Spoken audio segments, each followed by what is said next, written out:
Absolutely right in that assertion. They've earned 7 points from their past 3 league games, just 1 fewer than they had in their previous 12. The trouble is they're up against the Man City side who are in their best run of the season as well, which is the last, several months. They've won 17 of their previous 19 in all competitions and taken 40 points out of a possible 42.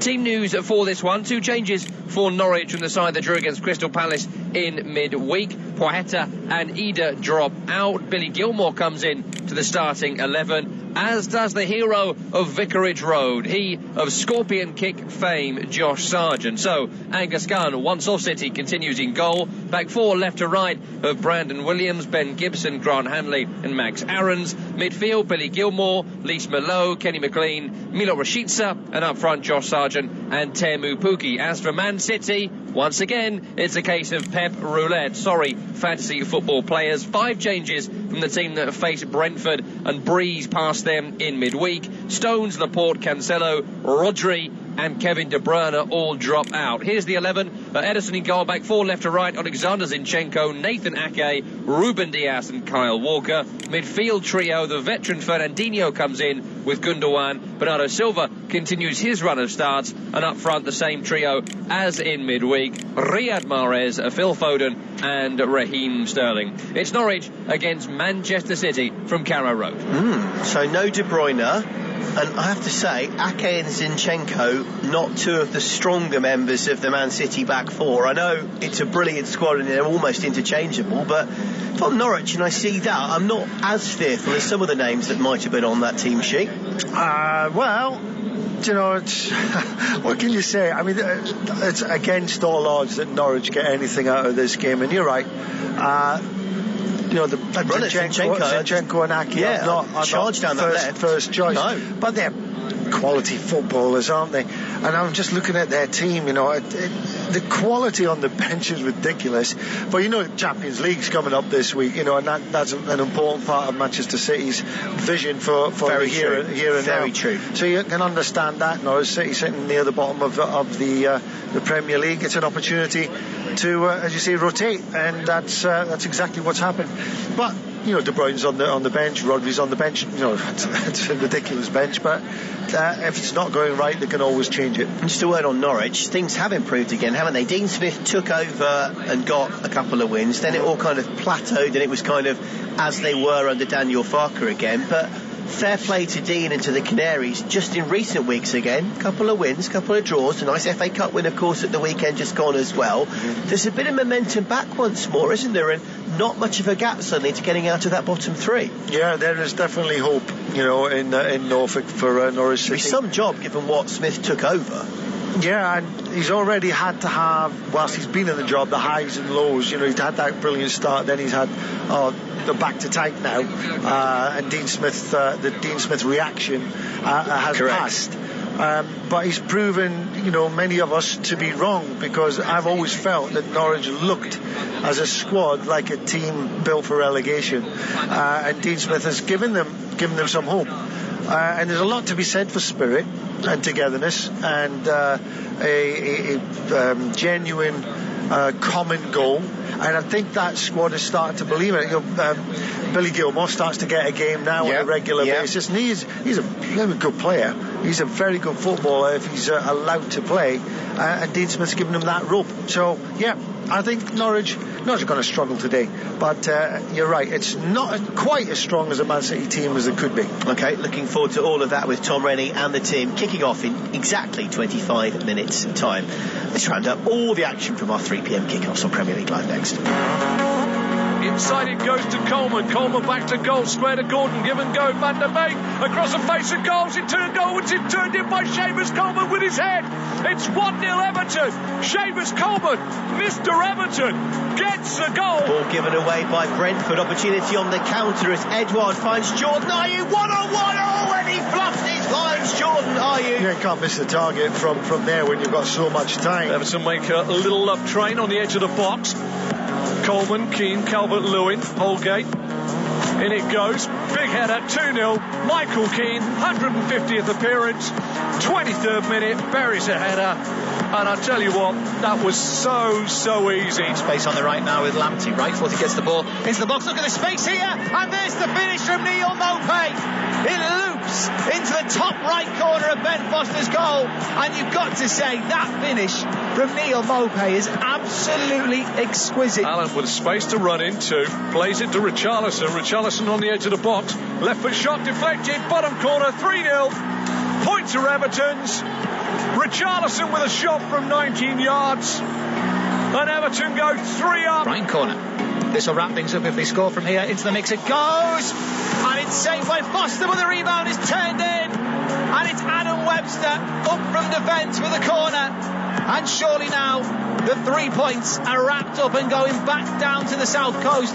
Watford have been poor in this second half, and Brighton have made them pay. Watford 0, Brighton 2, as Watford, 19th in the table, stumble at a hurdle they couldn't afford to stumble at. So there you have it. Trevor's big takeout of the day, apart from obviously spending 2 hours with me, which is also lovely, is Everton. What a win. Oh, terrific. What momentum that could give them now. Yeah, I did a bit earlier in the day on TV talking about Everton. And, we saw you. Yeah, and the size of the game. Very nervously doing that interview because I didn't want to put the jinxes on. But Frank Lampard, to me, is the man to fit the bill. And today, I see his team selection. He put Donny van de Beek into midfield with Alan, which I think is a good, energetic combination in there. Seems to have worked. I look forward to seeing highlights of the game later on.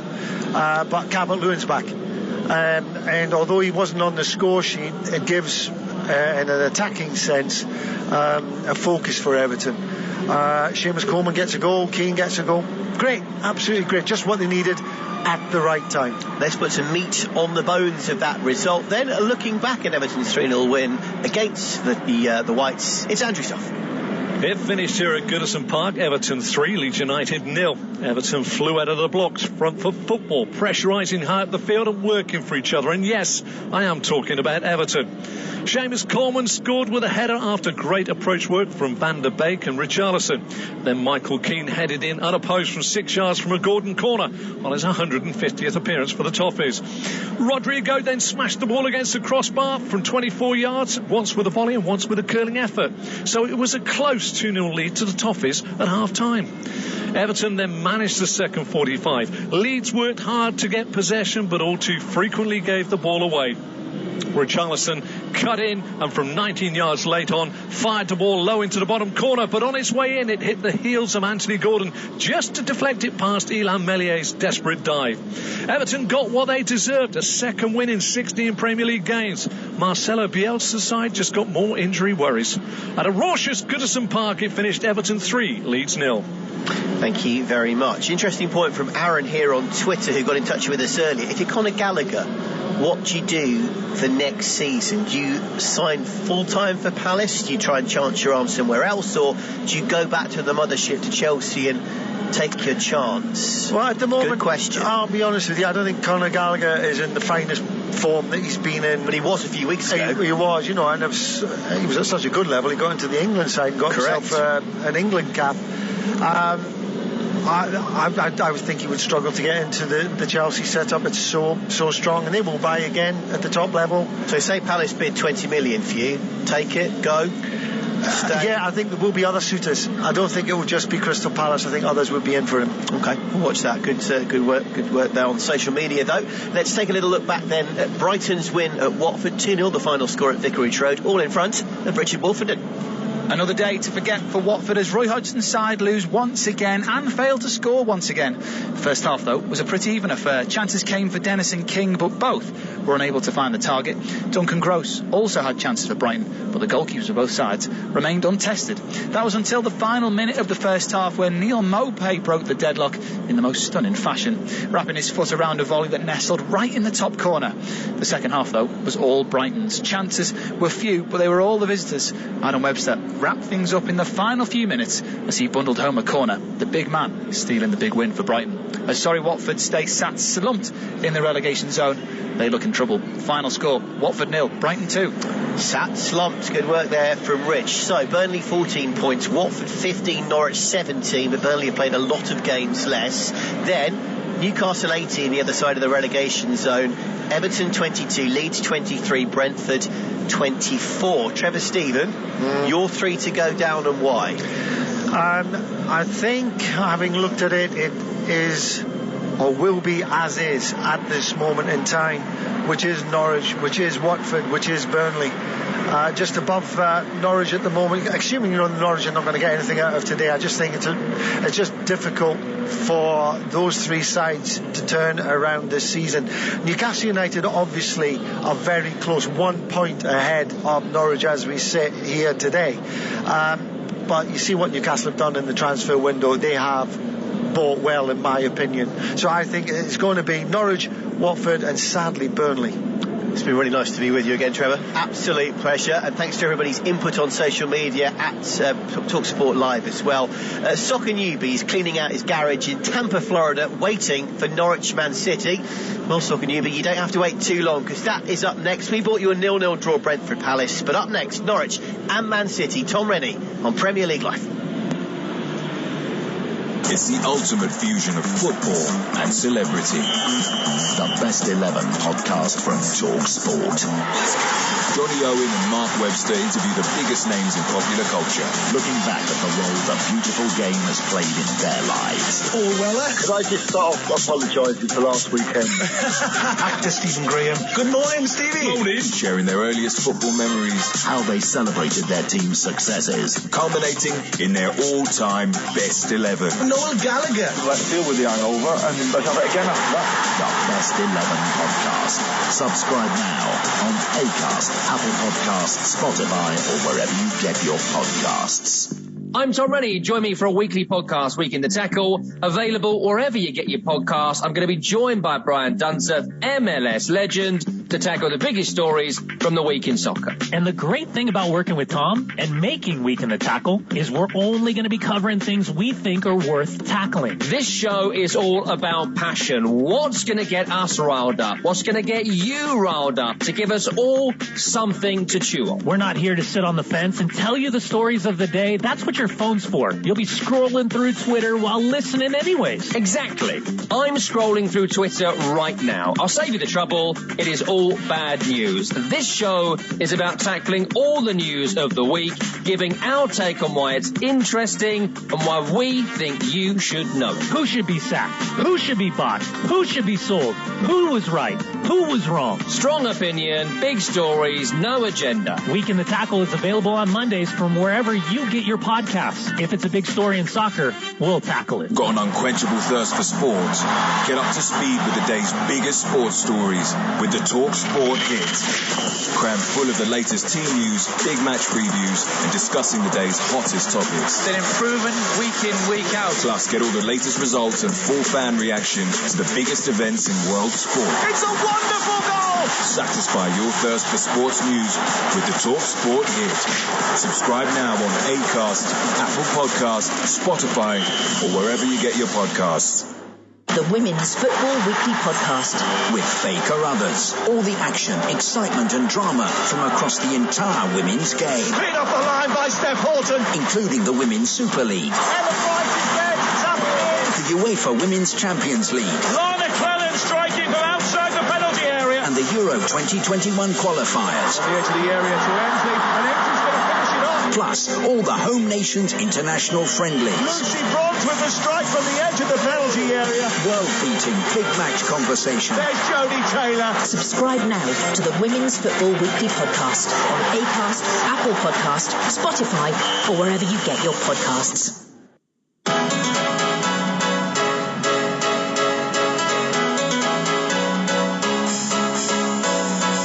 Premier League Live with TalkSport. Comes a header, Lukaku, 1-0. Here's Smith Rowe. That has to count. They could already have 5. They do have 1. Tottenham shredded Brentford there. Tomasz Souček. We have got a game on our hands. The The goals, the stories, the sackings, the thrashings, and everything in between. Cuts it back to Fernandinho! There's the clincher. Arsenal have broken through. Southampton pokes the air, and a minute later Liverpool responds. Salah! Oh, yes, he's done it again. Let the drama unfold. Premier League live with Talk Sport. You are listening to TalkSport's coverage of Norwich City against Manchester City from Carrow Road. I'm your host, Tom Rennie. Great to have you with us. You are listening to Premier League Live. Norwich City are no longer the beleaguered-looking basement boys of the Premier League since they replaced Daniel Farke with Dean Smith. The club are averaging a point per game, which across a full season would usually be enough to see them stay up. The trouble is, he won't get a full season, thanks Daniel Farke. But the recent form is good, having picked up 7 points from the last 9 available. They'd only picked up 8 points in the 12 previous matches. Oh, and the other trouble? Today they're facing Manchester City, who make anyone in good form seem like they're struggling. It's 17 wins in 19 in all competitions. It's unbeaten in 14 in the Premier League. It's a 9-point gap at the top of the table. In fact, City are great at home and they're great away. They've won more points on the road this season than any team has done at home, and that's across the other 19 in the division. Incredible record, but there is precedent that Carrow Road is a sticky obstacle for Pep Guardiola. The Canaries famously won this fixture the last time they were in the Premier League. Let's get to the team news, starting with Norwich City. Tim Krul remains out with a shoulder problem. No Jakob Sorensen, no Ozan Kabak, no Andrew Omobamidele. It's 2 changes from the side that played Crystal Palace in midweek. Waheta and Ida drop out. Billy Gilmore and US striker Josh Sargent come in. So it's Angus Gunn continuing in goal, once of Manchester City. First time he's ever played against them. Brandon Williams, Ben Gibson, Grant Hanley and Max Aarons, the back 4. Midfield, Billy Gilmore, Leeds Milo, Kenny McLean and Milo Rashica. And Josh Sargent will be up front alongside top scorer Teemu Pukki. On the bench, Michael McGovern, the goalkeeper. It's Sam Byram, Christoph Zimmerman, Kieran Dow, Premaslav Waheta, Matthias Norman, Christos Zolis, Dimitri Yanulis and Jonathan Rowe. As for Manchester City, always very, very difficult to predict their starting 11 with the quality they have, and Guardiola's penchant for making several changes. It's 5 changes today for Guardiola. Out from the Brentford win go Stones, Laporte, Cancelo, Rodri and De Bruyne. In comes Zinchenko, Ake, Walker, Gundogan, Fernandinho. So Ederson in goal. Back 4 left to right of Alexander Zinchenko, Nathan Ake, Ruben Dias and Kyle Walker. Midfield trio, Ilkay Gundogan, Fernandinho and Bernardo Silva. The front 3 from midweek remain the same. Riyad Mahrez, Phil Foden and Raheem Sterling. Bench, Scott Carson, the only goalkeeper there today. John Stones, Aymeric Laporte, Rodri, De Bruyne, João Cancelo, Kaiki, Liam Delap and James McAtee. Andre Mariner is our referee. Paul Tierney is the dreaded VAR. Now, usually at this point we say hello to our co-commentator. Bad news, folks. Darren Eadie is not going to be able to make it for tonight's game. I know many of you on our TalkSport Live were admiring the photograph he put up earlier on in his sexy glasses, trying to look like me, but sadly he's been stuck on the train on his way to the game and is unable to get here. So it's a full helping of Rennie for this one. Don't worry, I will still bring you several excellent anecdotes during the commentary, and before the game we've got some great audio to bring you as well from both camps. Our colleagues at TalkSport have been catching up with people from Norwich and Man City, and we start with Norwich because their manager Dean Smith has really turned things around at Carrow Road. They no longer look like they're going to get whipped in every single game, and 7 points from the last 9 available certainly supports that claim. Our colleague James Sabundra caught up with the Canaries boss this week. Dean, I think this will be the first time you come up against Jack Grealish since you worked together at Aston Villa. What have you made of his start to life at Man City? Well, Jack's a top player, as everybody knows. British record transfer fee of 100 million, so he's got to be a top player. I think he's shown moments at Manchester City. I think, and I still speak to Jack quite regularly. He's he wants to find more consistency, within the team there. But he's playing amongst a glitter of star players there, and he's one of them himself. Do you get the impression that he's enjoying it there? It's a very different role from, I guess, being the main man at Aston Villa. He's now got a number of stars, as you said, alongside him. Yeah, no, he's enjoying it. He's enjoying the experience of being amongst, as I say, the star players that are there, but also working with the likes of Pep Guardiola as well. And he's learning more and more. But he's a top talent and a top lad as well. And anybody who has worked with him will tell you that. And I saw a video of him the other day, stopping and signing a shirt for somebody. He does that all the time, but unfortunately, people don't want to see sit and write in the press about him doing stuff like that. Yeah, still big pals with Jack Grealish is Dean Smith. Of course, they were together at Aston Villa for a long time. He was the captain, Grealish, as Smith was the manager as Villa lost the Carabao Cup final to Man City a couple of seasons ago. They have both moved on to pastures new, and I'm sure would have had a warm welcome for each other today as they met at Carrow Road. I'm assuming Grealish has come anyway. He's not on the subs bench today, but £100 million, only got to play one game a week, haven't you? But we'll find out where he is. I assume he's here. Maybe it was too emotional for him, I don't know. One man who we thought might be playing today as well was Rodri, but he's on the bench, of course, Champions League in midweek for Man City. Fernandinho comes in for him, but it was really interesting this week. Our colleague Mickey Gray caught up with Rodri and had a wide conversation about their hopes and aspirations for the season, Man City, and here's a snippet of that interview. I think we're a big family, and always when you try to achieve big things, you need to be very close to each other. Of course, always been moments of more tension, because it's normal, we compete and football is like this. But it's like a family, then you apologize or whatever, and then you just keep going the same way. So we are kind of a big family, and yeah, we have players of all over the world. So it's like kind of a big mixture together. So we try to learn from each other, no? All the cultures, all the behaviors. And you talk about the winning mentality at Manchester City. You're fighting on three fronts now: the FA Cup, the Premier League, and also the Champions League. What drives all of the players on every single day in training? Is it just winning football matches? I think the ambition and the fact that we know that the club is working for us to be a big club, and we have to give them the same back, and that's the only way, is trying to win every game and trying to fight every game to win. And that's why we don't throw any title, any game, and no matter we play third division, fourth, whatever, we just prepare in the same way. You're on an incredible run at the moment of 14 games unbeaten. You've won 13 of those and you've drawn 1. What drives you every single time you take to the football field?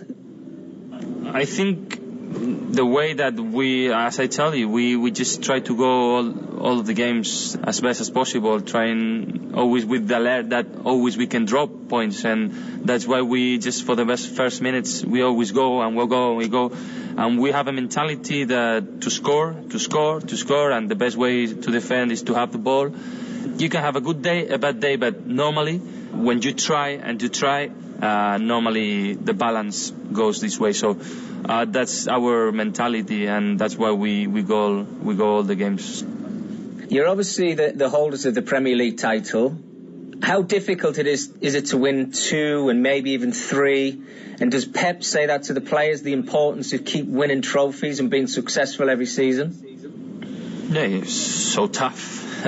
I mean, all the teams improve every year. As you improve, they improve. So it's always demanding, and everyone can beat you. As we saw, every journey we seen teams beating other ones, and then at the same time the other one. So every team can beat you. That's why. So I think for me, it's the most demanding titles in the world, the Premier League, because you have 3-4 contenders, and all the teams are so demanding. But yeah, we try to give the best of ourselves. We try to study all the games. We prepare the games, and then football, what happens, but at least we're prepared. And it's very difficult to probably answer this one, Roger, but you're obviously chasing the FA Cup this season, you're chasing the Premier League and also the Champions League. Is the Champions League, after last season's disappointments, high on the list? It's always high in the list. I mean, now the difference that we have the experience, that we didn't have the experience. So, of course, we want to win, and it's not easy to arrive into the final. But it's true that not many players, I think just one player plays final of the Champions League or even semi-final. So now we have that experience, and for sure we're more mature players to affront the local stages. So it's like this, and Champions League is always in our heads. Man City's Rodri catching up with TalkSport's Mickey Gray earlier this week. Right, let's get to it. It's Norwich against Man City. Players in the tunnel. Kickoff is next. You're listening to Premier League Live. Got an unquenchable thirst for sport? Get up to speed with the day's biggest sports stories with the TalkSport Hit. Crammed full of the latest team news, big match previews, and discussing the day's hottest topics. They're improving week in, week out. Plus, get all the latest results and full fan reaction to the biggest events in world sport. It's a wonderful goal! Satisfy your thirst for sports news with the TalkSport Hit. Subscribe now on Acast, Apple Podcast, Spotify, or wherever you get your podcasts. TalkSport. 20 years old and still not able to make a cup of tea. That's a great starting point, I think. Excuse me. With bitter experience comes great responsibility. Let's go to Cumbria and Fraser. Fraser, good morning. Hello. Fraser, get out of that league. The nation's first and best commercial sports radio station. Live, lubricated and legendary. 20 years of TalkSport. Previously on White and Jordan. This is rewarding mediocrity. No. It's not. It's the exact opposite. Two towering giants of sports media. He's got COVID-19. He's got Newcastle wanting to sue him. He's got broadcasters pulling money out of deals left, right, centre. You wouldn't want to fly with this guy, would you? Jim White and Simon Jordan. Double trouble, daily drama and searing debate. Continues weekday mornings from 10 on TalkSport. 20 years of TalkSport. Gentlemen, good evening. There's no such thing as an overnight success. Accrington Stanley 4, titanium plasmatronic death droids from the future, 0. Excess. Wasn't getting up, I was just getting in. Excitement. Excuse me, and extremely strong opinions. I spend my life covering the big game at the big level. On DAB, medium wave, and on your smart speaker. 20 years of TalkSport. Previously on White and Jordan. If you haven't bought, owned, managed, sold a player, managed a football club, sat in a boardroom, sat in a dressing room, what exactly do you know? 100% engagement. The Football League is a league which is a busted flush. You're obsessed with that subject, you do know that. Jim White and Simon Jordan, High Octane Radio, continues weekday mornings from 10 on TalkSport. The Women's Football Weekly Podcast. With Faye Carruthers. All the action, excitement and drama from across the entire women's game. Beat off the line by Steph Horton. Including the Women's Super League. Ellen White is dead. It's up it is. The UEFA Women's Champions League. Lorna Clellan striking from outside the penalty area. And the Euro 2021 qualifiers. On the edge of the area to Emsley. And Emsley's going to finish it off. Plus, all the home nations' international friendlies. Lucy Bronze with the strike from the edge of the penalty area. World-beating big match conversation. There's Jodie Taylor. Subscribe now to the Women's Football Weekly Podcast on Acast, Apple Podcast, Spotify, or wherever you get your podcasts. You are listening to TalkSport's coverage of Norwich City against Manchester City from Carrow Road. I'm your host, Tom Money, alongside me for this one. Sadly, Darren Eady is not here today. Couldn't make it, stuck in traffic, and so alongside me is nobody for today's game. But don't you worry, we'll still make it a very entertaining spectacle. You are listening to Premier League Live. Darren sadly stuck on a train as we speak, probably listening to the game along with you. Darren, great to have your company. Norwich City under Dean Smith are a very different proposition to the one many of you might have seen at the start of the season. 7 points from their last 9 available puts the Canaries within touching distance of safety as we head towards the final third of the season, known to many as the business end. Funnily enough, it's the same record they had at this stage of the season in their last Premier League season. That time, though, Daniel Farke's men folded pitifully. You don't get the feeling this team will. And speaking of coming on strong, Man City are 9 points clear at the top of the table and have not lost in the league since Crystal Palace won at Etihad Stadium Stadium in October. Pep Guardiola says he's wary of a Liverpool charge for the title and accepts no talk from anyone that it's already been retained. And he's also aware of what a tough place this can be, having lost here famously back in 2019. We are underway at Carrow Road with me, Tom Rennie, on Premier League Live, and I'll run through the two teams for you. For Norwich City, Angus Gunney's in goal, back four, left to right, Brandon Williams, Ben Gibson, Grant Handley, Max Aarons. Midfield, Billy Gilmore comes in for Quaheta.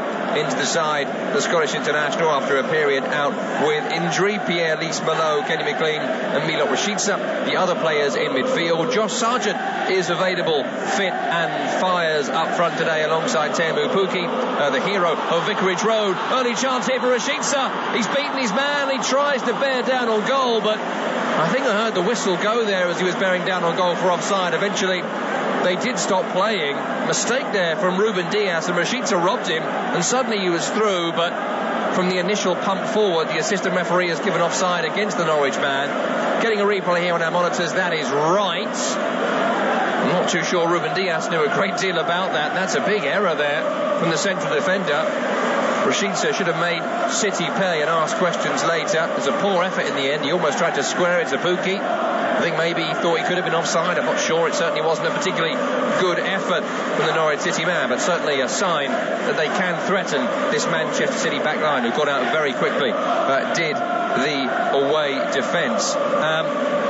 Bench for Norwich: Michael McGovern, the goalkeeper, Sam Byron, Christoph Zimmerman, Kieran Dow, Premaslav Quaheta, Matthias Norman, Christos Zolis, Dimitri Yanoulis and Jonathan Rowe. We'll give you the Man City team shortly. They're coming forward here. They kick from left to right as we are looking in this first period. White shirts, white shorts and white socks. It's Zinchenko into Fernandinho, in for Rodri today, right to Kyle Walker, who replaces John Stones. On to Riyad Mahrez, on an incredible run right now of scoring in his last 7 Man City appearances in all competitions. He finds a pass into Zinchenko. Over the top left channel to Raheem Sterling. Sterling volleys in towards the penalty area, blocked by Aarons.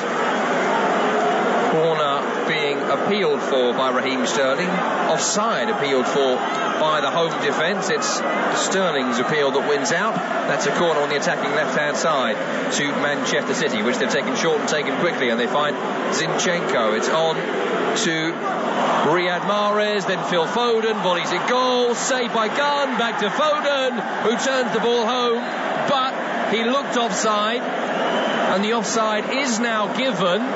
Norwich's defence was certainly claiming offside when the ball was originally pumped in towards the penalty area.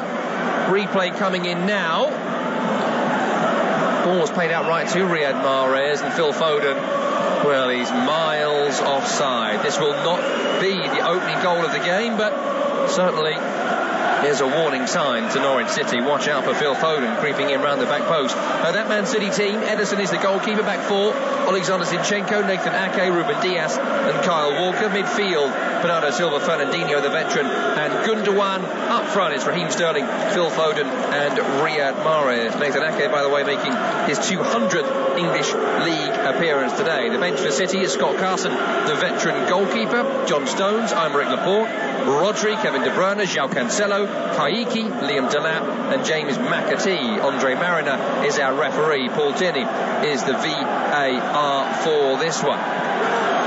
Norwich City, yellow shirts, green shorts and yellow socks. They kick from right to left as I'm watching in this first period. And I should say as well, at TalkSport Live, the place to share your thoughts with me on this game, on the action from today in the Premier League, the weekend as well. Of course, the whole raft of games for you tomorrow as well, including Leicester against West Ham, where a win for the Hammers would pull them away from Man United in the race for Champions League football after Manchester United dropped points earlier today. Once again, against Southampton at home, that one finished 1-1.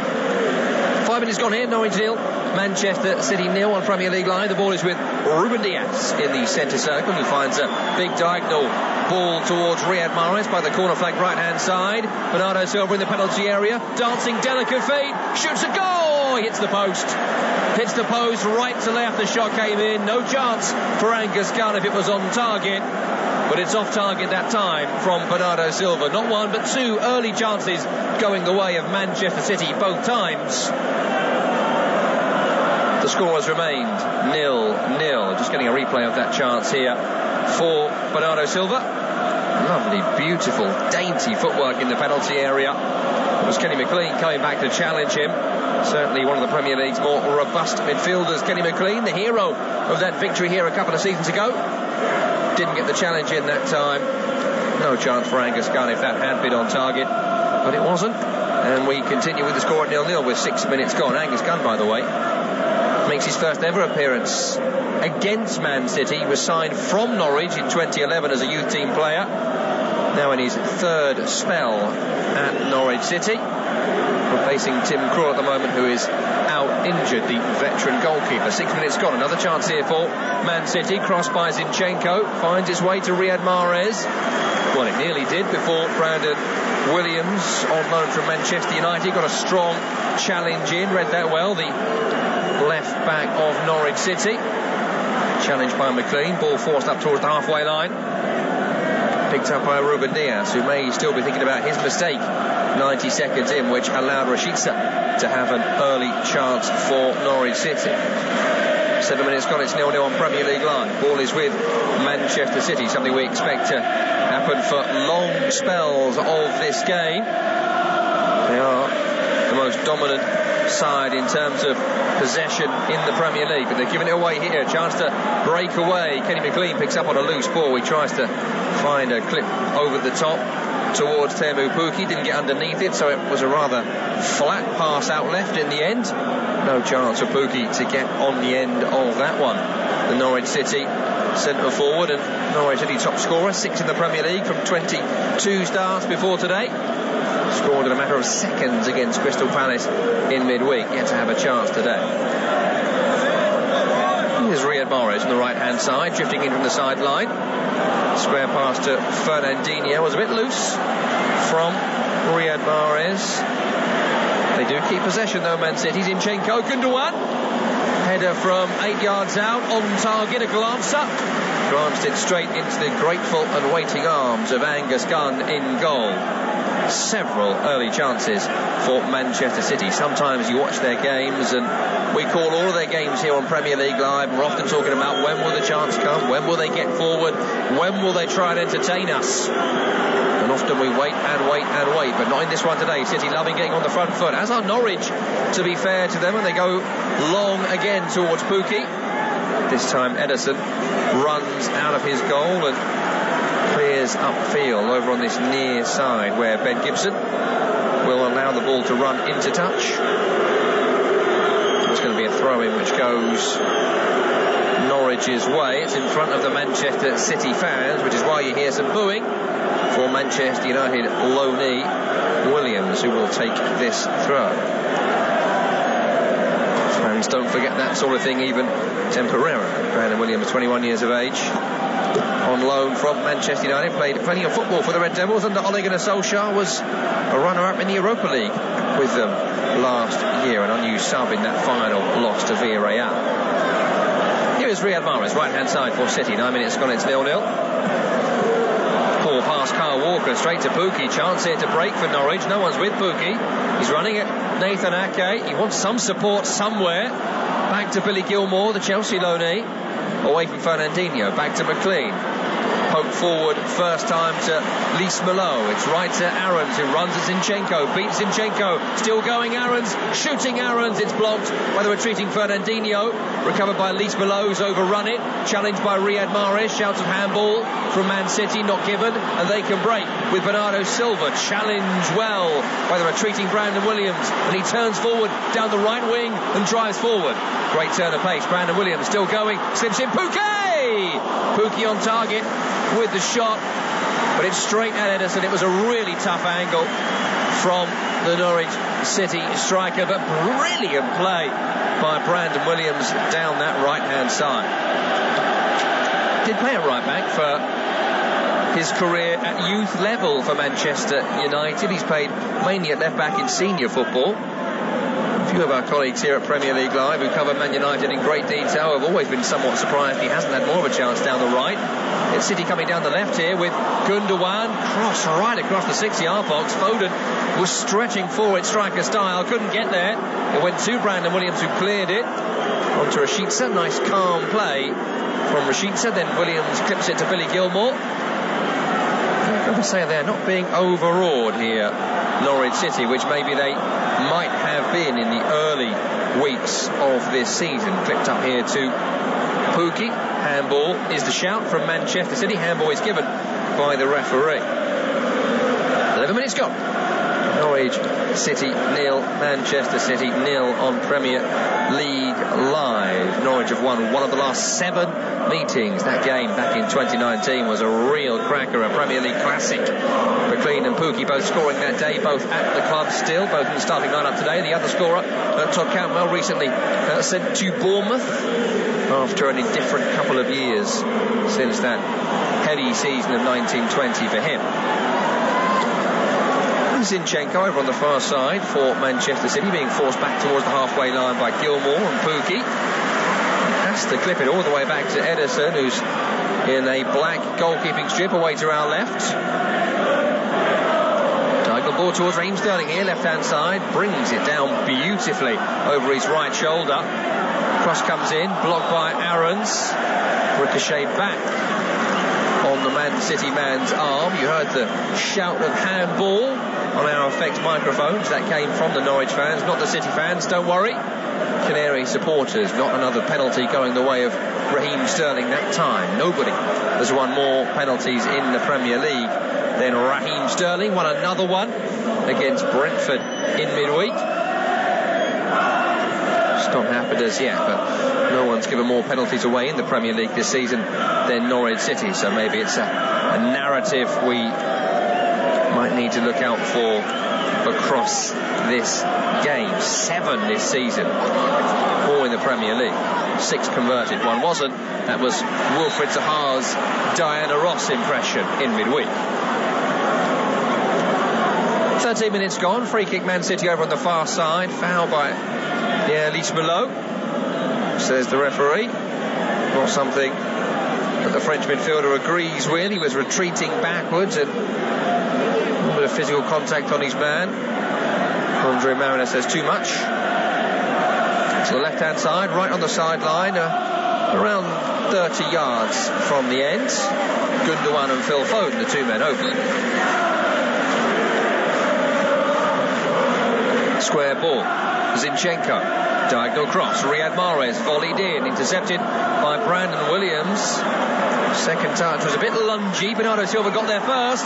He'll cross the ball right to left, almost on the forehead of Nathan Ake, who's very good in those situations usually, but couldn't turn that ball home. That's out for a goal kick to Norwich City. What a chance again for Manchester City. They are trying to wrap this game up early at the moment, unable to find the back of the Norwich City net.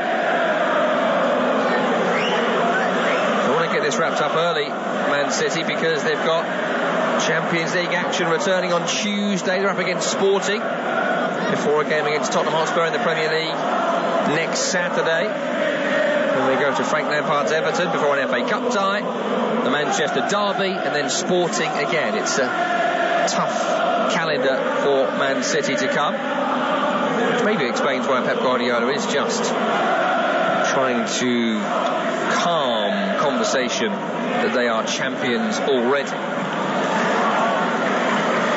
They have the ball on the halfway line here to Man City. 14 minutes gone. It is 0-0. Hello to Richard, who's watching the game on TV out in the United States, but listening on our partner station out in the USA, enjoying the commentary. TV on mute, listening to me, something I highly advise.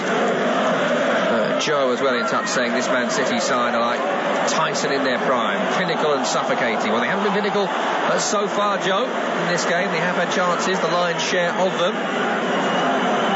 Haven't found the back of the net as yet. 15 minutes gone, it's 0-0. Ball over the top towards Riyad Mahrez, overhit. And that is a goal kick which goes the way of Norwich City, who will have been boosted earlier today with some of the results in the Premier League, most notably that yet again Watford were unable to pick up any points. They're the team below them in the table, or one of the two teams below them in the table, but the team that have played the same amount of games going into this one.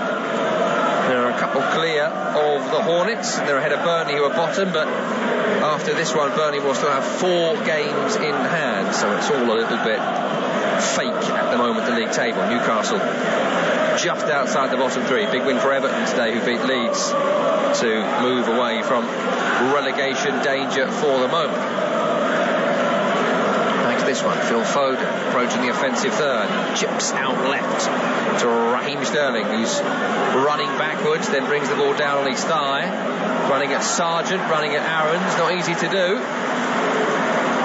There are question marks about Josh Sargent's footballing talents, but certainly none about his work ethic, and that's another example of it right there, helping out his fullback from that almost wide right position, more of a 4-5-1, and they've not got the ball. Norwich City. Cross comes in here, intercepted by Rashica, nearly found its way to Mahrez. Rashica runs away from Fernandinho. Lovely turn of pace here by Rashica. Now someone has got to be available to pass to. No one is. Ruben Dias would not allow that to happen anyway. Hacks down the Norwich City man and picks up a yellow card for his Fernandinho style efforts. What a brilliant run that was there from Rashica, running through several players, often with Man City trying to suffocate you in the way they do. That is a really smart tactic, and the Kosovan midfielder took advantage there, and if maybe there was a ball on to him, that high line from Man City could have been punished. In the end, Ruben Dias didn't even allow that option. Free kick pump forward, immediately given away, but good work by Pukki. Sees Norwich retake it once again, tries to nutmeg Ake, unable to do so, but he has won a corner for his team off of Nathan Ake, in for Aymeric Laporte alongside Ruben Dias in this one. It's exactly what Pukki wanted over on that far side. The man who scored that winner against City a couple of seasons ago is searching for an historic goal against City once again here, as the ball comes in from Gilmour. Josh Sargent is there, glancing header, more off Ginger Fro than forehead. Recovered here by Lys Below. That's a good ball, that's a good header, that's a good save. It was Hanley's header. It may have been creeping in the bottom corner. Ederson stretched with the left arm, got a big hand to it, nearly fell to Gibson. He couldn't turn it home. Fantastic delivery from Lys Below on the left hand side. One touch out of his feet, second to cross it. May well have come off Ederson's hand onto the post. We're seeing a replay here. Foot of the post. Then Fernandinho was in there to clear it before Gibson could turn it home. That's a really brilliant header from Hanley. And that's unlucky from Norwich City. They are in this game, folks. 19 minutes gone, it's still 0-0. That's the best chance the Canaries have had so far. They're coming forward again. Back towards Lys Below in the pocket. Right to McLean. Left-footed cross. Away by Ruben Dias. No challenge on him. Zinchenko heads forward. Gundogan wallops clear. Just showing the pressure they are under right now, Man City. Hanley running back towards his own penalty area. Tries to head back towards Gunn, the goalkeeper. A little bit soft, but it does make Angus Gunn. Doesn't pick it up though. Finds a pass left to Gibson, who pumps it up. Flick towards Pukki was from McLean. Just behind the finish forward as Fernandinho goes down and doesn't get a free kick. And here's Rashica running towards the penalty area. Rashica goes down, breaks to Gilmour. Still got it, Norwich, challenged by Diaz. Sargent retrieves. Lys Below tries to slip in Gilmour, hits Gundogan. Gilmour wants the corner here. Tries to protect it for the corner, but he was offside when the ball was played through towards him. If he hadn't run towards the ball, he may well have been onside here, but it is what it is. That's a shame for Norwich. Would have been a corner there. But then, of course, if he had run for it, I think the City defender on hand probably would have got there first. Well, it's not easy to threaten Manchester City, but that is something that Norwich have done to this point. Just 14 goals conceded by Man City all season long. That's the same number that Norwich City have scored. So I think fair to say, the way the game has gone to this point, not what we'd have expected.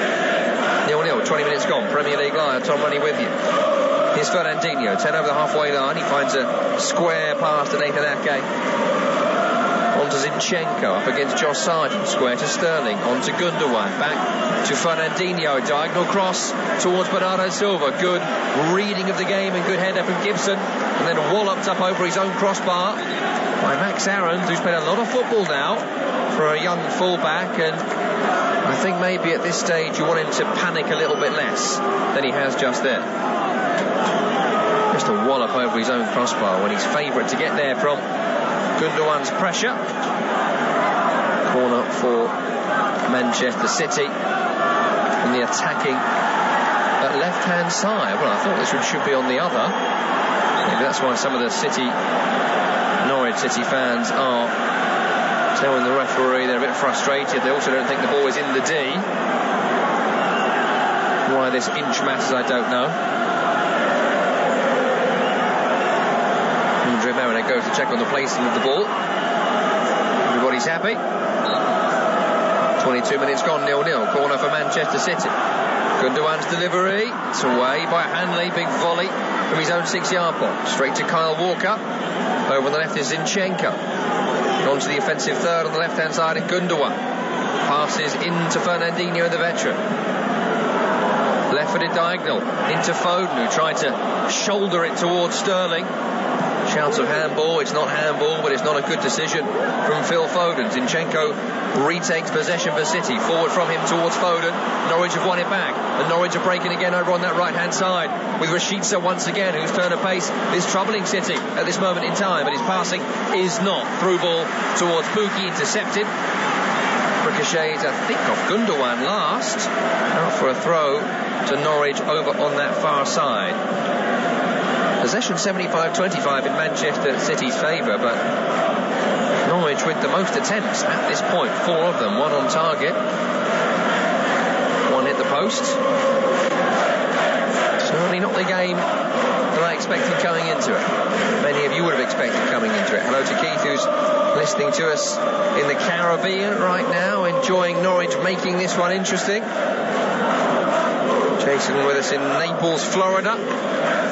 Looking forward to the Scorpion King Josh Sargent scoring again. Here's Riyad Mahrez at the other end for City. Left-footed cross away from Hanley, recovered by Fernandinho. It's left to Zinchenko. On to Raheem Sterling, corner of the area, left-hand side, takes on Aarons.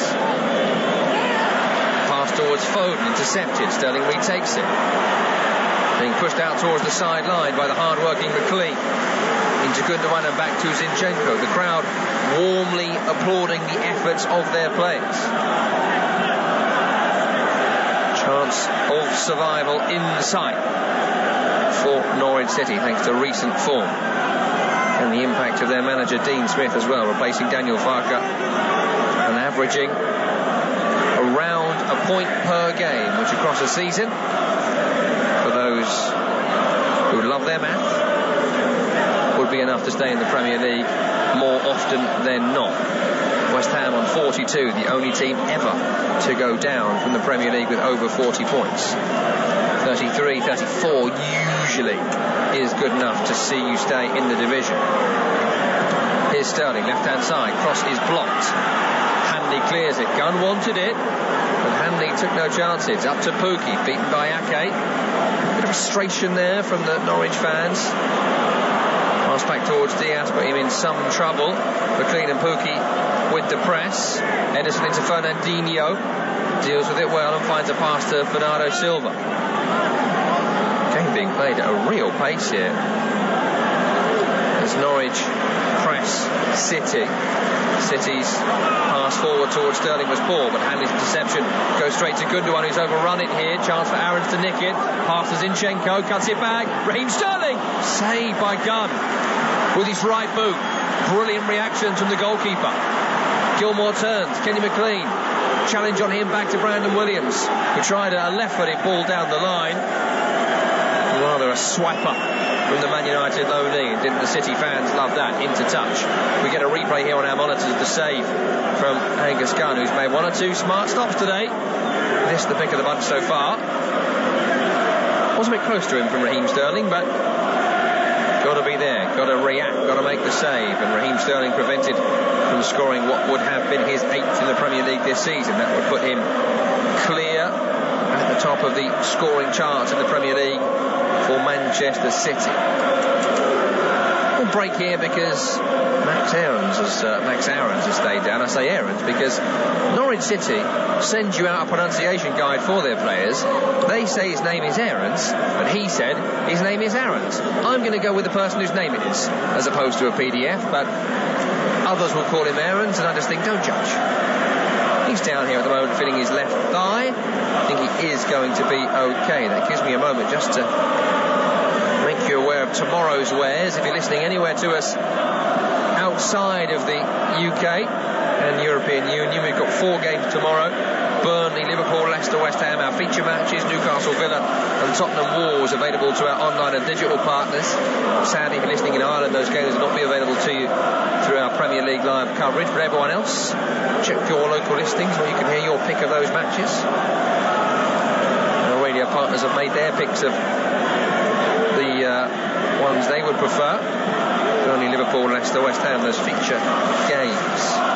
We're also at half-time here. Look back on today's full-time results, which include a big win for Everton and more drop points in the race for fourth for Manchester United. 27 minutes gone back here. We are back underway.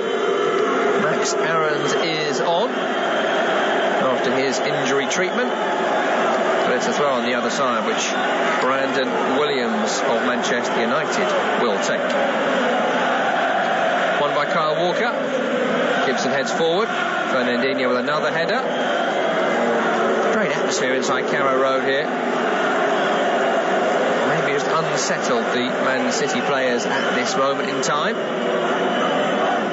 Very different atmosphere to maybe what it was in the opening weeks and months of the season when they were losing game after game after game. It took until November 6th for the Canaries to win their first game this season. That was at Brentford. It was Daniel Harker's last game in charge. Pass forward here, ricochets off referee Mariner.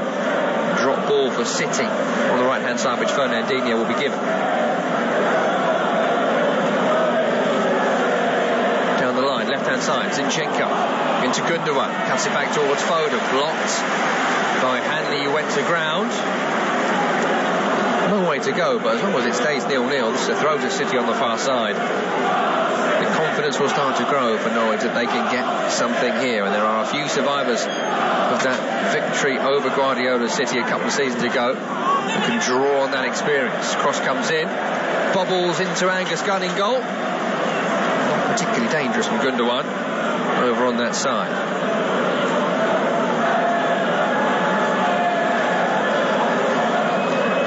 A goal threat these days, Norwich as well, despite only scoring 14 this season. They have scored 6 goals in their previous 3, as many as the previous 15 combined.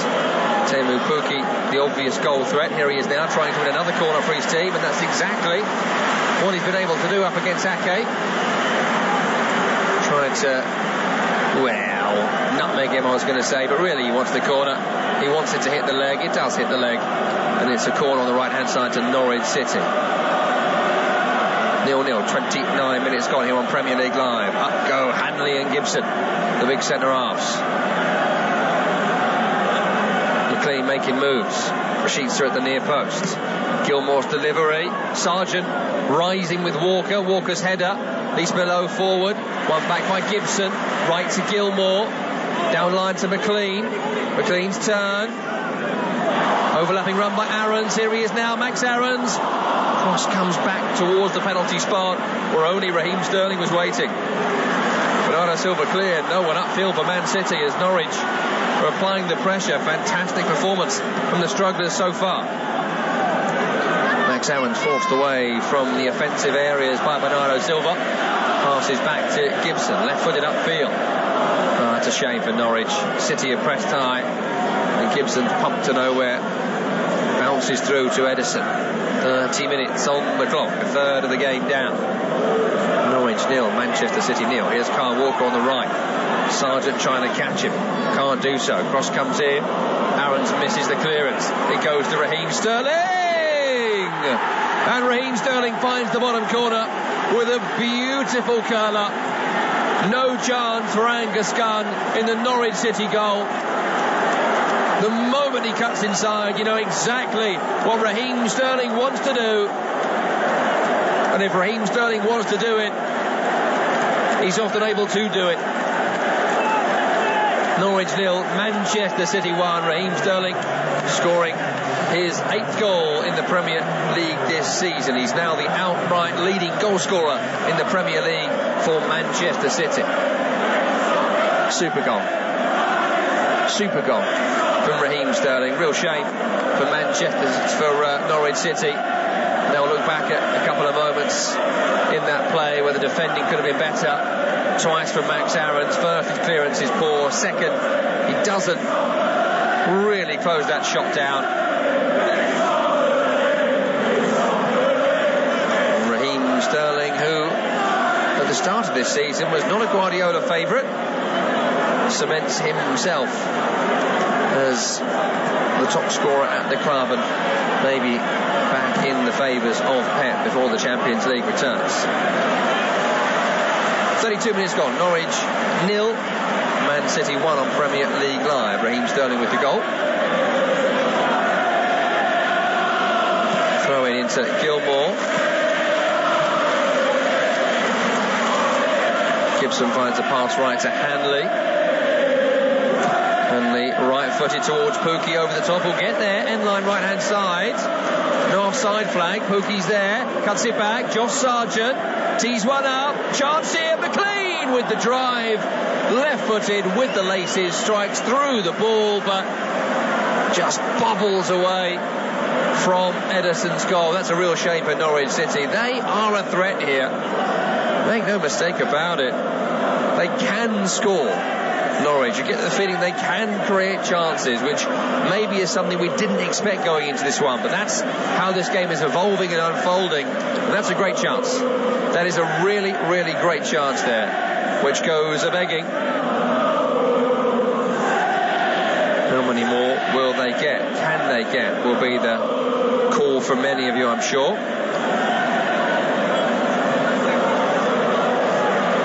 And enough to at least rustle feathers in the Man City dugout. 33 minutes gone, it's 1-0. Here's Foden. Out left is Zinchenko. Left-footed cross. Comes in. Gibson away. Bernardo Silva. Riyad Mahrez drives his effort straight at Gunn. And it's going to be a corner. It should be a corner for Manchester City. Really getting the fullbacks forward now. Oh, the champions creating chances. Corner taken. Phil Foden. Deflected shot.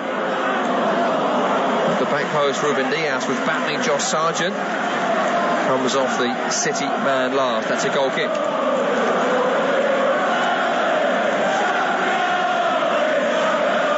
Championes, Championes, which is the butchering of the Campeones chant that English league champions do. And that is what Man City are, and that is what many feel they will be again. It's the away support in full voice. And it's Sterling coming forward here from the far side. Fouled by Elise Below and Gilmore combined, says Andre Mariner. And that's a free kick.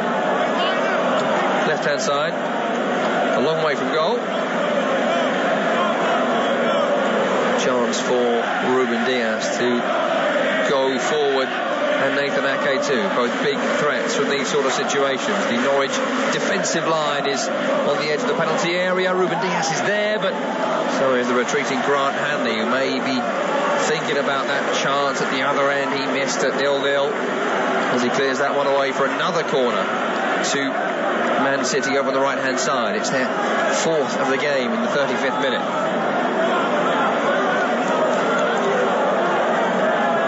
Riyad Mahrez over it. Right arm goes up from Riyad Mahrez into Foden, corner of the area. Square pass, Zinchenko out of his feet, chips across, Gilmore's there, Gundogan close by. Billy Gilmore with a head over his own shoulder. It's another corner to Manchester City, which they're always eager to take quickly. Gundogan close to Riyad Mahrez. Right arm goes up. That means they're doing the same corner, right? Wrong. Cross comes in. It's away from Gibson. And Josh Sargent on the half volley up towards the halfway line. Kyle Walker will get there first, as somebody with his pace usually does. No pressure that time from Norwich, who have just dropped off a little bit since that opening goal scored by Raheem Sterling. Must have been very disappointing for some of those players who have played so well to this point. Here's Mahrez round Gibson by the corner flag right hand side. Finds a pass to Bernardo Silva. Fernandinho. Cross comes in towards the back post. Zinchenko was there. For a moment, Gunn was in no man's land. He came for it and changed his mind. He's not punished in the end. It's a good chance. A shame for Angus Gunn if he is on the losing side in this one. I'm sure it would mean a great deal to him, having not made the grade at Manchester City, to get something in this one, his first game against them. Made some good stops to this point as well. Josh Sargent on the halfway gets in the end of a big looping clearance from the keeper. Aarons into Gilmore. Gilmore to McLean. McLean over the top towards Rashica.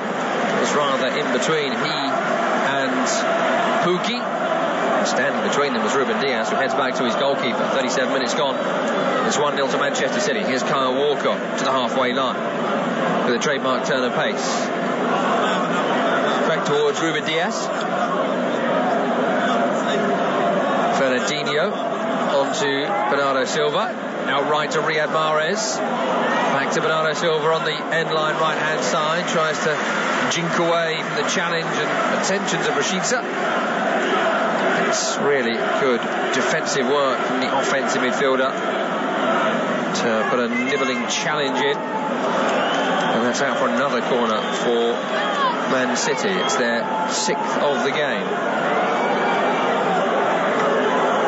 Once again, Riyad Mahrez over it. Once again, Gundogan and Foden are short options. It's a left-footed cross towards the near post away. Aarons recovered by Foden. Left towards Zinchenko. Zinchenko's cross towards Bernardo Silva. Cushion back to Riyad Mahrez. Mahrez delivery towards the back post, but doesn't matter where it goes because Bernardo Silva was offside when that diagonal came in. 39 minutes gone. Norwich 0, Manchester City 1 on Premier League Live. Raheem Sterling with the goal. He's 8th in the Premier League this season.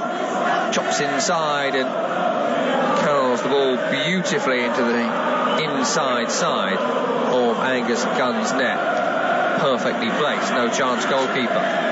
Norwich will be smarting because it came from a missed clearance from Aarons when he could have averted the danger, but that's the way it goes when you're struggling at the bottom of the Premier League. Well, to be fair, it's the way it goes when you play Manchester City. Here's Ruben Diaz. They've had 72% possession of the champions. Fernandinho with a clip ball towards Kyle Walker, who gets there, blocked by Williams. Kyle Walker again, lobbed by Bernardo Silva. It's on target. Gundogan and Gunn battle for the aerial ball. It's the Norwich keeper who palms over the crossbar before Gundogan can head home. Great invention from Bernardo Silva, who is on a bit of a goal drought at the moment, having started the season firing on all cylinders, scoring on a regular basis. Actually hasn't scored in the Premier League since that brace against Watford back in December at 9 and now near a half games in this league since then. One of 4 players who went into this game with 7 in the league. One of them was Raheem Sterling. He's now to 8. 40 minutes gone. It's 1-0. Here come the game leaders and league leaders, Manchester City. Mahrez back to Kyle Walker, into Fernandinho. Zinchenko with a pass back to Ake. Ake left to Sterling in space. On to Gundogan, end line left hand side, turns away from Josh Sargent. Got to be careful, Sargent holds him up well. Here's Sterling, far side. Gundogan is close by, pass goes back to Zinchenko. On to Ake on the halfway, moving the ball around swiftly here, City. Ruben Diaz chips it left, Raheem Sterling will keep this on. End line left hand side, right footed cross away from Gibson. Picked up by Zinchenko. On to Fernandinho, back to Zinchenko.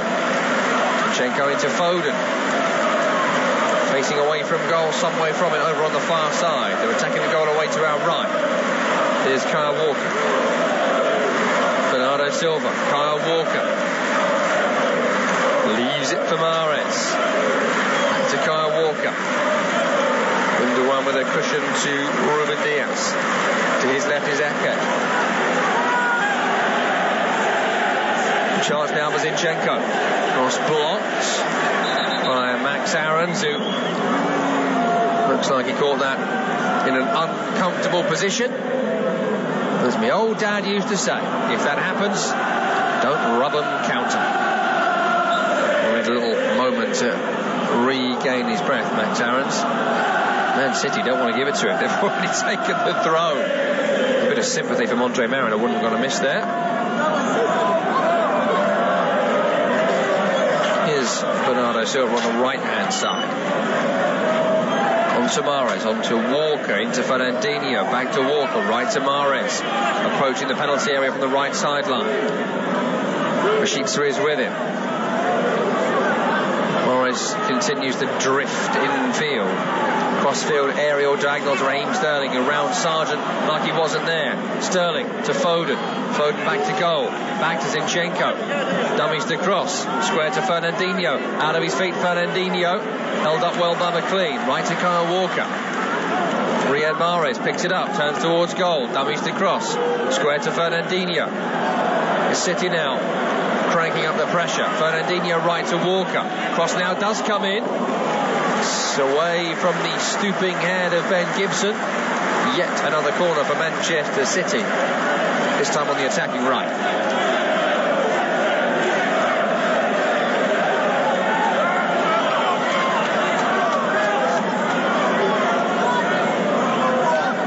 Underrated part of their game. Corners for Manchester City. They're very threatening in these situations. They have taken this one short though, and it's a pass into Phil Foden, who gets underneath it with the left boot. A real balloon of an effort from Phil Foden. Doesn't he just look disappointed about it? A player who undoubtedly is incredibly talented, but how pivotal, how important is he to this Manchester City side? Were they to make the Champions League final again? Were they to need to win the Premier League, to win the FA Cup? Would he be in Pep Guardiola's strongest team? He's in the team tonight, and his team were attacking down the right hand side. Ederson's big diagonal finds Kyle Walker. There was a chance for a moment that Norwich could have stolen it. The execution was just right from Ederson. And City have the ball once again in Norwich territory, where they spent the majority of this game with the ball at feet, trying to press and probe. Surely a push from Aarons over on that far side. It is a push on Raheem Sterling. Not much really Andre Mariner could do about that. Protest from the Norwich players, but it's just silly from Aarons. Any pressure on Raheem Sterling, and I think that is a push, but even if it wasn't, he was always going to go to ground and try and get a free kick. That's Sterling's game.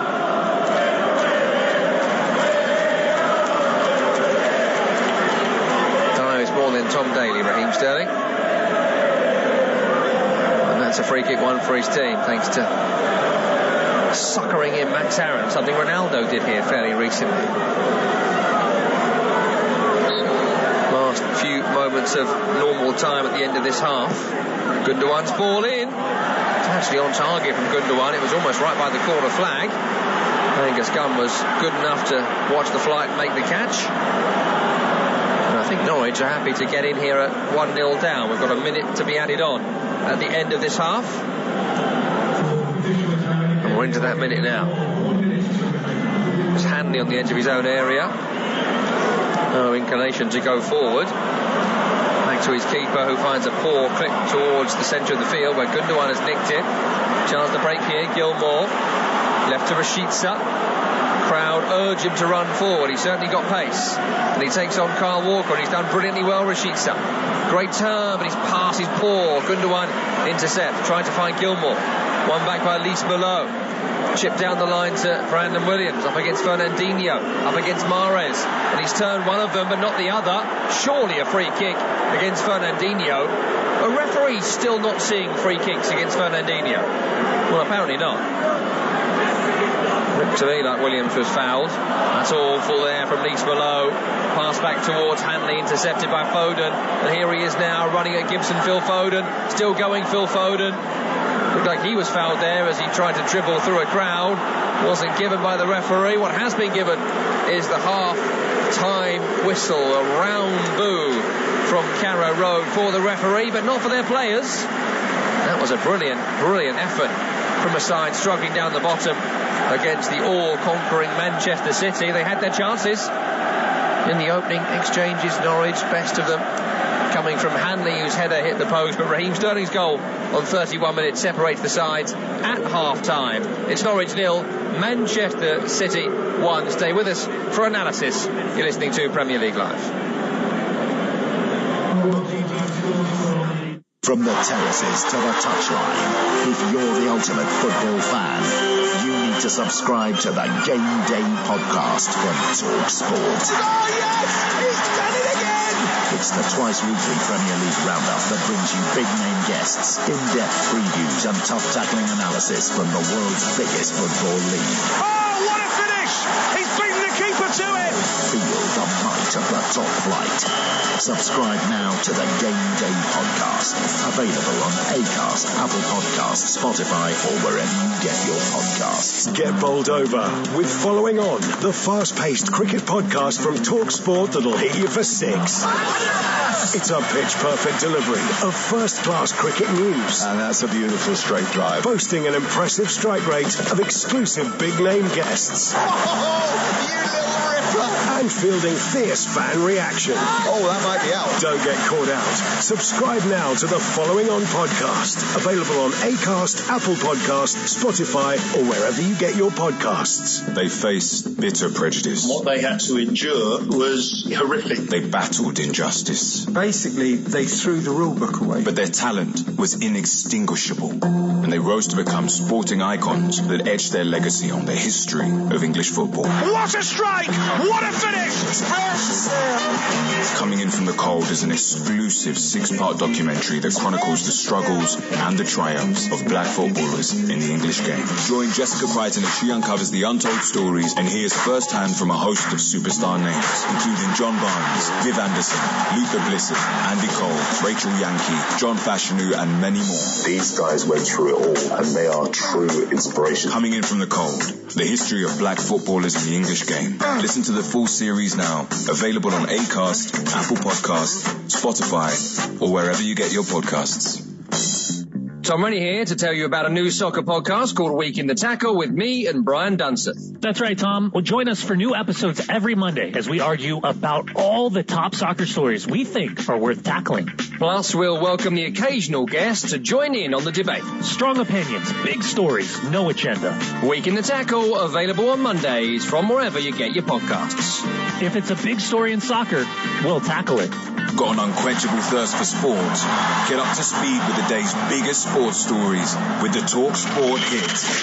Crammed full of the latest team news, big match previews, and discussing the day's hottest topics. They're improving week in, week out. Plus, get all the latest results and full fan reaction to the biggest events in world sport. It's a wonderful goal! Satisfy your thirst for sports news with the Talk Sport hit. Subscribe now on Acast, Apple Podcast, Spotify, or wherever you get your podcasts. You're listening to Premier League Live. Our final game of a jam-packed Saturday comes from Carrow Road, where Norwich City are up against Manchester City. We expected a Man City bulldozering of the struggling Canaries. Not so far. That's a corner on the attacking left-hand side to Manchester City, which they've taken short and taken quickly, and they find Zinchenko. It's on to Riyad Mahrez, then Phil Foden, volleys it goal, saved by Gunn, back to Foden, who turns the ball home, but he looked offside, and the offside is now given. Ball comes in from Gilmore, Josh Sargent is there, glancing header, more off Ginger Fro than forehead, recovered here by Lys Below. That's a good ball, that's a good header, that's a good save. It was Hanley's header. It may have been creeping in the bottom corner. Ederson stretched with the left arm, got a big hand to it, nearly fell to Gibson. He couldn't turn it home. Cross comes in, Aarons misses the clearance. It goes to Raheem Sterling, and Raheem Sterling finds the bottom corner with a beautiful curler. No chance for Angus Gunn in the Norwich City goal. The moment he cuts inside, you know exactly what Raheem Sterling wants to do. And if Raheem Sterling wants to do it, he's often able to do it. Norwich 0, Manchester City 1. That's the story of it in the opening 45. Norwich more than holding their own for long swathes of the game, but the quality of Man City at the moment is why they are leading. Raheem Sterling, what a fabulous goal it was on 31 minutes. Very, very good day in the Premier League in terms of entertainment. This one of several games today. We started with a 1-1 draw at Old Trafford between Manchester United and Southampton. Brentford 0, Crystal Palace 0. Maybe doesn't fall into that earlier description. Everton, big win against Leeds by 3-0, and Watford soundly beaten by Brighton at Vicarage Road by 2-0. Let's bring you some more details on all of those games, starting with our feature game just before we came to air here as Brentford took on Crystal Palace. Watched for us by Russell Hargreaves. Brentford 0, Crystal Palace 0. By far the most memorable moment of this London derby came before kick-off, when the Bees' new signing Christian Eriksen was paraded in front of the crowd 8 months on from his near-fatal cardiac arrest suffered while playing for Denmark at Euro 2020. When he's match fit in the coming weeks, not only will it be a fairy tale comeback for the 29-year-old, but his cultured midfield input will be a massive addition to Thomas Frank's men, who at least halted a 5-game losing streak with a much-needed point. Rico Henry, Brian Mbeumo and captain Pontus Jansson enjoyed the best of the home side's chances in admittedly a scrappy but hotly contested showdown on the banks of the Thames. And Palace could easily have nicked it too, with Jordan Ayew blazing woefully wide from a clear shot at goal. And Patrick Vieira's visitors had a strong penalty claim turned down by VAR at the death as well. That was when Henry appeared to have brought down a frustrated Wilfried Zaha on the left edge of the box, but the technology chose to stay with referee Simon Hooper's on-field decision instead. Neither team is yet safe from relegation, but both should just about have enough to survive for another campaign. That's at least on the evidence of Brentford 0, Crystal Palace 0 at the Brentford Community Stadium. Yeah, not the most entertaining affair, but important point for both of those teams. Let's talk about Watford now. They took on Brighton at Vicarage Road, beaten by West Ham in midweek at London Stadium, so needed to bounce back with their new boss Roy Hodgson. They didn't. Rich Wolfenden. Another day to forget for Watford as Roy Hodgson's side lose once again and fail to score once again. The first half, though, was a pretty even affair. Chances came for Dennis and King, but both were unable to find the target. Duncan Gross also had chances for Brighton, but the goalkeepers of both sides remained untested. That was until the final minute of the first half, where Neil Maupay broke the deadlock in the most stunning fashion, wrapping his foot around a volley that nestled right in the top corner. The second half, though, was all Brighton's. Chances were few, but they were all the visitors. Adam Webster wrap things up in the final few minutes as he bundled home a corner. The big man stealing the big win for Brighton. As Surrey Watford stay sat slumped in the relegation zone, they look in trouble. Final score, Watford 0, Brighton 2. Richard Wolford on the commentary earlier today. Elsewhere, great win for Frank Lampard and Everton. They were up against Leeds United at Goodison Park. Andrew Self reports. It finished here at Goodison Park. Everton 3, Leeds United 0. Everton flew out of the blocks. Front foot football, pressurising high up the field and working for each other. And yes, I am talking about Everton. Seamus Coleman scored with a header after great approach work from Van der Beek and Richarlison. Then Michael Keane headed in unopposed from 6 yards from a Gordon corner on his 150th appearance for the Toffees. Rodrigo then smashed the ball against the crossbar from 24 yards, once with a volley and once with a curling effort. So it was a close 2-0 lead to the Toffees at half-time. Everton then managed the second 45. Leeds worked hard to get possession, but all too frequently gave the ball away. Richarlison cut in and from 19 yards late on fired the ball low into the bottom corner, but on its way in it hit the heels of Anthony Gordon just to deflect it past Ilhan Mellier's desperate dive. Everton got what they deserved, a second win in 16 Premier League games. Marcelo Bielsa's side just got more injury worries. At a raucous Goodison Park, it finished Everton 3, Leeds 0. Yeah, really important result for Everton, as they have just been looking over their shoulders in the last couple of weeks or so. They move to within a point of Leeds United. They stay 16th in the table, but that is clear of the relegation zone where Norwich currently are by 5 points. At the top of the table, Man United were trying to usurp West Ham in 4th. They don't play the Hammers until tomorrow. John Anderson watched their game against the Saints earlier today. Manchester United 1, Southampton 1. Another frustrating display by Manchester United, who for the third game running took the lead but failed to finish the job off. While Cristiano Ronaldo, Bruno Fernandes and Marcus Rashford were all shadows of their former selves, in-form Southampton were great value for their point as they punished the home side's lethargy. Rashford's one telling contribution was a 21st minute cross from which Jadon Sancho, United's only real bright spark, scrambled the ball home via Kyle Walker-Peters.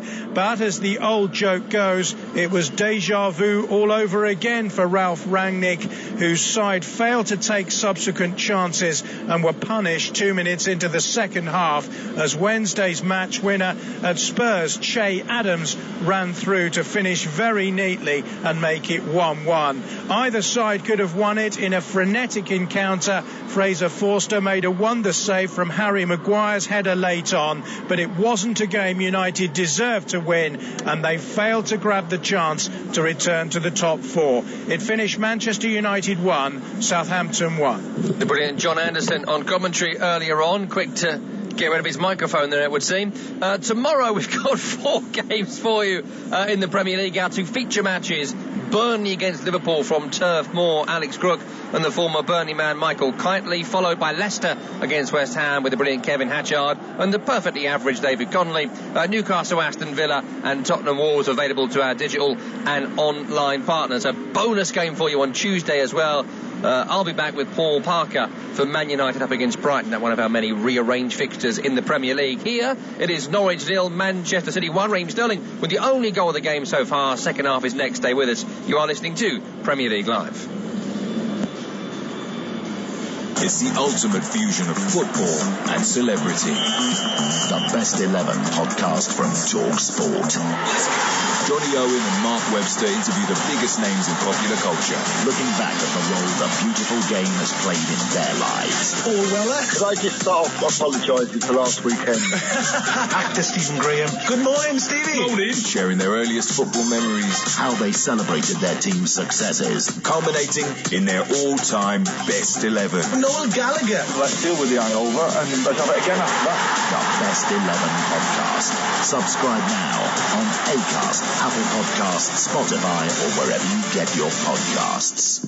I'm Tom Rennie. Join me for a weekly podcast, Week in the Tackle, available wherever you get your podcasts. I'm going to be joined by Brian Dunseth, MLS legend, to tackle the biggest stories from the week in soccer. And the great thing about working with Tom and making Week in the Tackle is we're only going to be covering things we think are worth tackling. This show is all about passion. What's going to get us riled up? What's going to get you riled up to give us all something to chew on? We're not here to sit on the fence and tell you the stories of the day. That's what your phone's for. You'll be scrolling through Twitter while listening anyways. Exactly. I'm scrolling through Twitter right now. I'll save you the trouble. It is all bad news. This show is about tackling all the news of the week, giving our take on why it's interesting and why we think you should know. Who should be sacked? Who should be bought? Who should be sold? Who was right? Who was wrong? Strong opinion, big stories, no agenda. Week in the Tackle is available on Mondays from wherever you get your podcasts.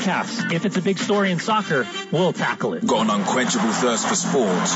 Get up to speed with the day's biggest sports stories with the Talk Sport Hit.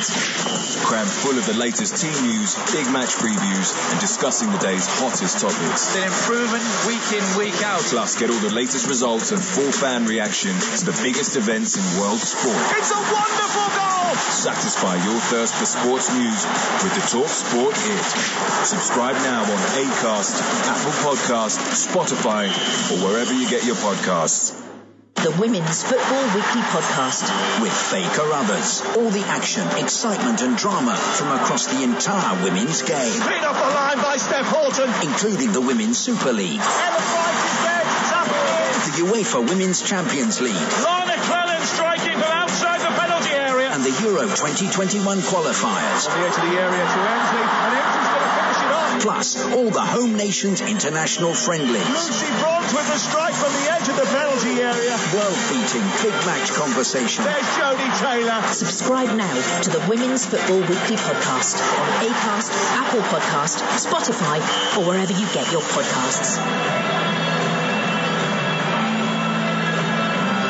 You are listening to TalkSport's coverage of Norwich City against Manchester City from Carrow Road. I'm your host, Tom Rennie, and this is Premier League Live. The players have just emerged from their respective dressing rooms for the start of this second half, and Norwich City once again cranking up the sound of the white stripes and revving up the atmosphere for this second half against the champions and league leaders Manchester City, very much in this game but trailing 1-0 as the second half gets underway. Raheem Sterling with the only goal thus far.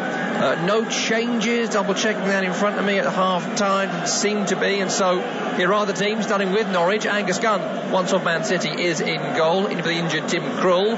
Back four, left to right, Brandon Williams, Ben Gibson, Grant Handley, Max Aarons. Midfield, Pierre Lees below, Kenny McLean, Milo Rashica and Billy Gilmore. Josh Sargent and Temu Pukki are nominally the front two, but Sargent been more right winger in a 4-5-1 in the game so far. Subs bench for Dean Smith, Michael McGovern, Sam Byron, Christoph Zimmerman, Kieran Dow, Premislav Waheta, Matthias Norman, Christos Zolis, Dimitri Iannoulis and Jonathan Rowe. For Manchester City, Ederson's in goal. Back four of Alexander Zinchenko, Nathan Ake, Ruben Diaz and Kyle Walker. Diaz has been yellow carded. Midfield trio, Fernandinho, Gundogan and Bernardo Silva. And up top it's Riyad Mahrez, Phil Foden and the goal scorer Raheem Sterling. On the bench, Scott Carson, John Stones, Aymeric Laporte, Rodri, Kevin De Bruyne, João Cancelo, Kaiki, Liam Delap and James McAtee. Andre Marin is our referee and Paul Tierney is the VAR. Man City kick from right to left as we are looking in this second period. They're wearing white shirts, shorts and socks with navy numbering and trim. Norwich, the home team, wearing their home strip, yellow shirts, green shorts and yellow socks. They kick from left to right as we are looking in this second period. At TalkSport Live, by the way, should you want to get in touch with me here, let us know where in the world you are listening and indeed your thoughts on this match, your thoughts on the Premier League day as it has unfolded. As ever on a Saturday, we've had 7.5 hours of Premier League action for you. We don't miss a single goal, a single game all season long, and it's great to have your views as the games are live. Man City coming forward here with Bernardo Silva, left to Zinchenko approaching the offensive third, onto Sterling, onto Gundogan on the underlap. Here he is now, cross comes in, Phil Foden's there, he's not turning home, He has now. Referee's going to give this one. Phil Foden's first shot was saved by Angus Gunn on the line. It ricocheted back to Phil Foden, who pokes it towards goal. On the line was Grant Hanley, desperately diving and lunging to try and stop that ball from going in. Couldn't be done. It's 2-0 to Manchester City. Phil Foden, who's in that central striking role this evening, does what the central striker is supposed to do, and that's find the back of the old onion bag. It's Norwich 0, it's Manchester City 2. Phil Foden with the goal from close range, and his 6th in the Premier League this season. That's a real shame for Grant Hanley and Norwich City. They were so in this game in the first half, and that's desperately unlucky for Grant Hanley. Not his night tonight.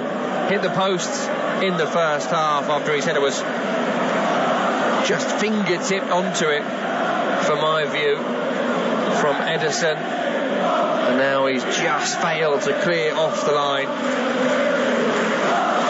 and that may well be that kind of game you could have done with a co-host. But for those that were expecting Darren Eady this evening, he was caught on a train on his way to cover this game tonight and couldn't get here through no fault of his own. But don't worry, we're not going to pay him, so it's okay. Norwich got to provide the entertainment from this point, you feel. They've certainly brought the energy to their performance that maybe they were lacking in the opening weeks of the season under Daniel Farke.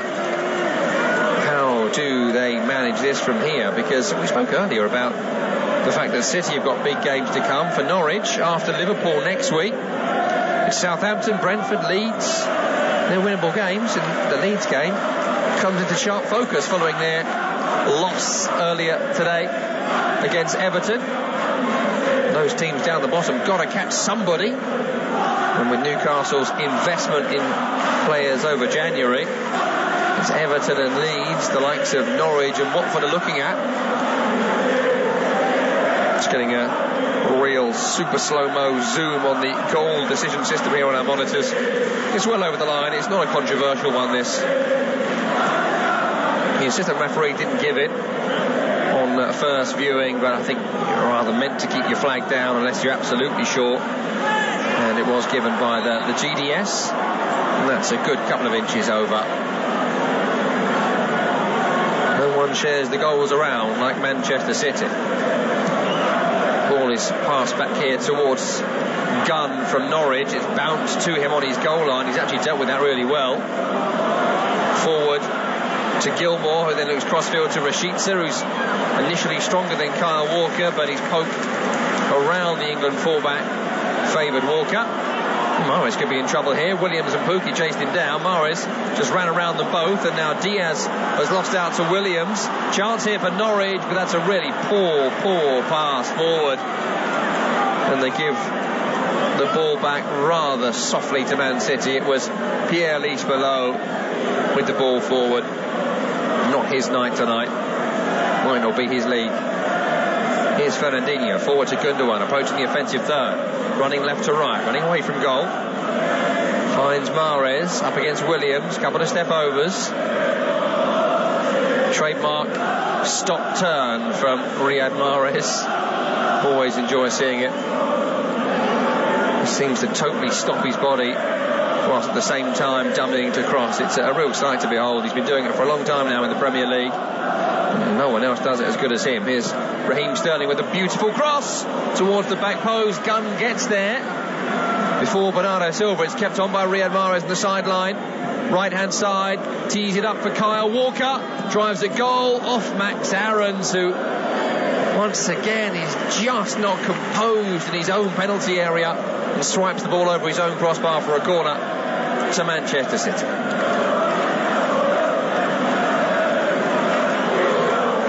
Be a real shame on the quality of their performance to this point if the game is really snatched away from them and they take a hammering here. Norwich, you get the feeling the next 5-10 minutes could be really important for them.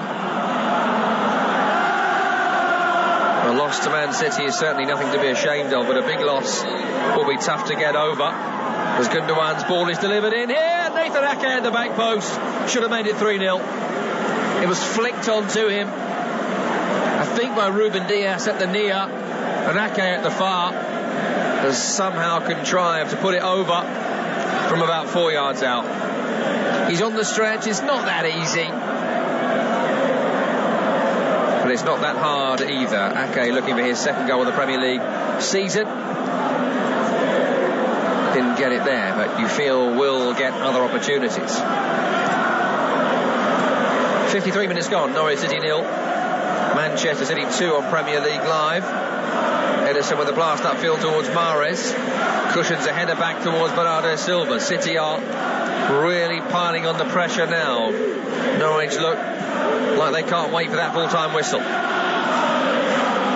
Do Man City want to have some fun out there, or do they want to shut it down as they did against Brentford in midweek?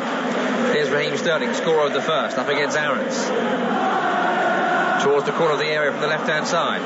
Gundogan with a nutmeg on Josh Sargent, but the Scorpion King says no way through. And he carries the ball upfield to Sargent. 3 players around him. He wants to foul off one of them. Not coming from Andre Mariner. One of them was Fernandinho. You're not legally allowed, I don't think, to give free kicks against Fernandinho.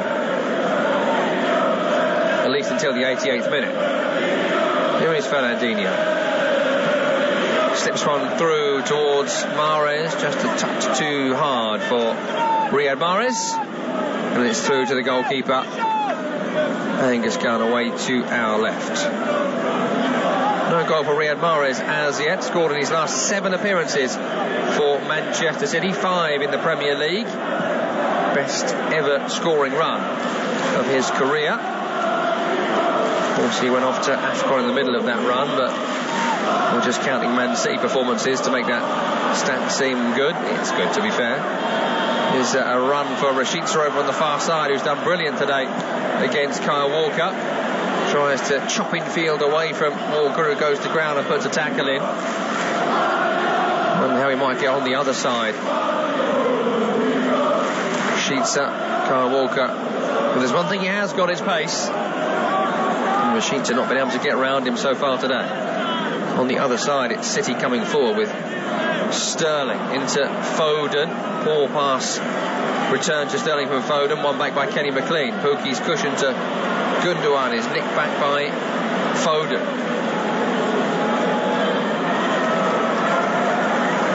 Here's Zinchenko on the halfway line. Short pass to Fernandinho. 55 minutes gone.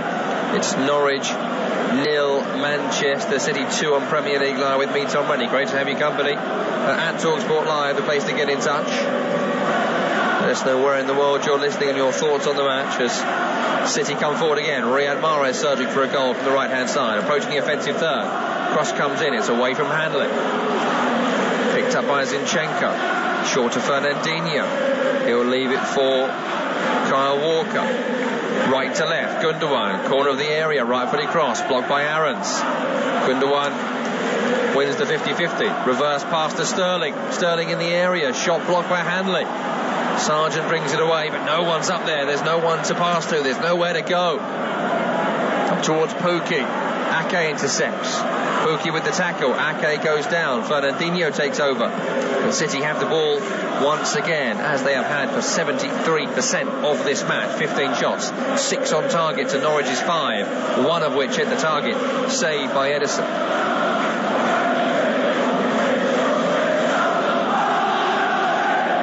City did lose here last they played at Carrow Road, but they have won the last 2 meetings by 5 goals to 0, both at home. July 2020, August 2021. I just want to slay the ghost of that defeat here as well. Some of the survivors of that match, including the boss Guardiola. At the moment, Norwich cannot get the ball out of their own half, even when they have it. It's almost like a training game where you get a goal if you get over the halfway line. Even in that scenario, Norwich would have no goals. Up towards Pukki, but they can't get out of their half once again here. Suddenly become a very dominant performance from Manchester City. It wasn't like this in the first half, but the goals have certainly changed things. Here's Sterling, who scored the first. He turns Aarons inside and out. Aarons with some truly woeful defending there. He almost fell over into Sterling, trying to foul him. Gets away with it because the ball had already gone out over the end line. Just seems like a player who's got a level, Max Aarons. I don't think the Premier League is it. Started 22 of 23 going into this round in the Premier League, now 23 of 24. He's played in 146 now of the last 150 league games that Norwich have been in. Are we seeing the improvement of him being Premier League quality? I was going to say I'm not so sure, but you've been hearing me speak for the last 2 minutes, so you know my feelings on that. The corner was too long. Sargent brings Norwich away. Up the line towards Rashica. Here's Kenny McLean now driving forward. Chance for Pookie if they play it right. They play it wrong. It's overhit. Edison comes out to get there first anyway. If that was passed into Pookie better, he could have been in there. Edison is now in midfield with the ball at feet. Finds a short pass to Zinchenko in the end. That's a shame for Norwich. They do have these little flashes in the game where you feel like something could happen. But then the final pass, that final moment. But it's something that Thomas Frank of Brentford and Daniel Farke, when he was in charge here, said in the very first week of this season following the opening games. The difference between the Championship and the Premier League is in the boxes, in those offensive thirds.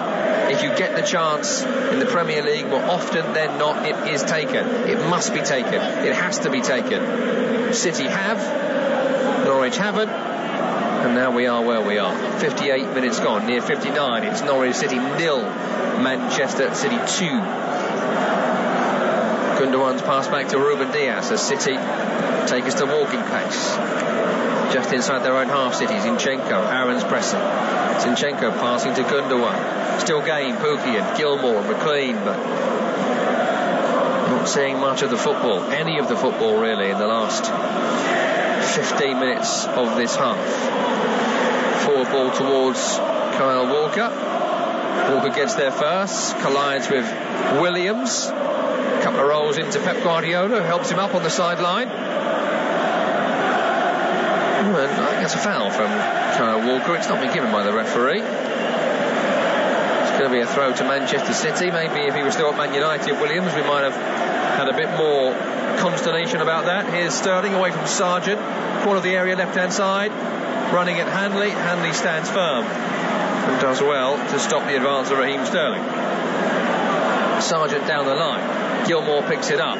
Gilmore cross-field, trying to release Rashica. That's a good ball, but Kyle Walker is quick and experienced, and he reads it well, but his clearance is pretty poor. It's only up in the air as opposed to away. Recovered by McLean. He'll find Rashica. Rashica's in here. Shot though straight at the goalkeeper.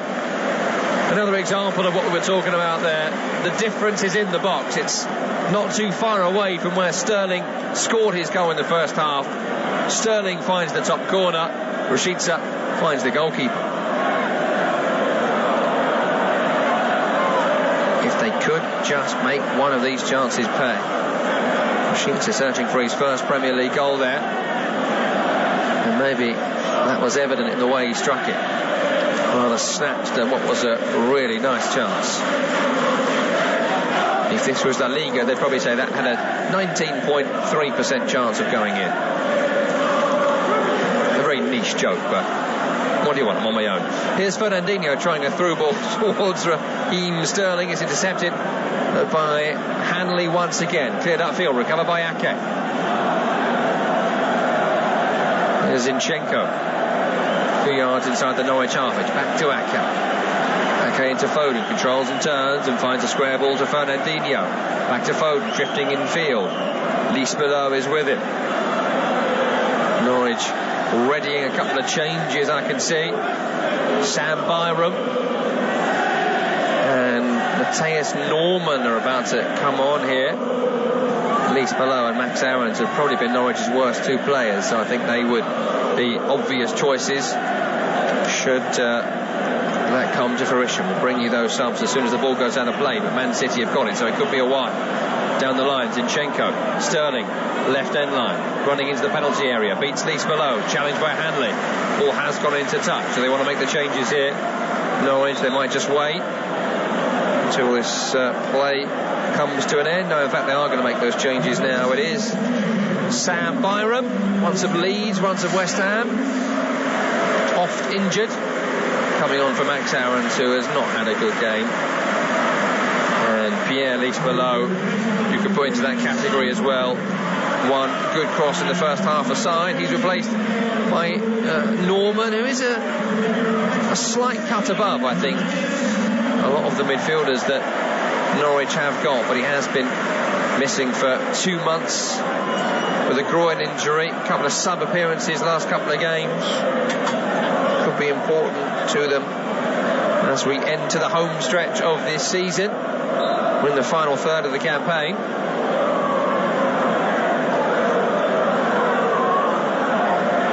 Goal scorer in their first win of the season against Brentford, the final game for the reign of Daniel Farke. Here's Raheem Sterling now in the penalty area for City. Across the area to the right, Riyad Mahrez, step over and shot! Side netting from Riyad Mahrez. He just thought he was going to jig back the other way. Trademark Riyad Mahrez, but surprised us all, including me. And the goalkeeper Angus Gunn, wants a corner, Mahrez, which usually means when the players are particularly adamant that it is a goal kick. Just seeing the replay here, I think it is quite rightly given as a Norwich City ball. Well, we have seen in the Premier League I was going to say in recent weeks, but in the entire time this league's existed, games aren't over until they are over. Just ask Leicester, who were 2-1 up in the 94th minute recently and went on to somehow lose against Tottenham. A goal would change things. Pukki's trying to find one here. Ball down the right channel. Just keeps it on the end line right hand side. The ball is nicked off his toe by Nathan Ake. Once again, Norwich have won a corner. Once again, it's Pukki off Ake.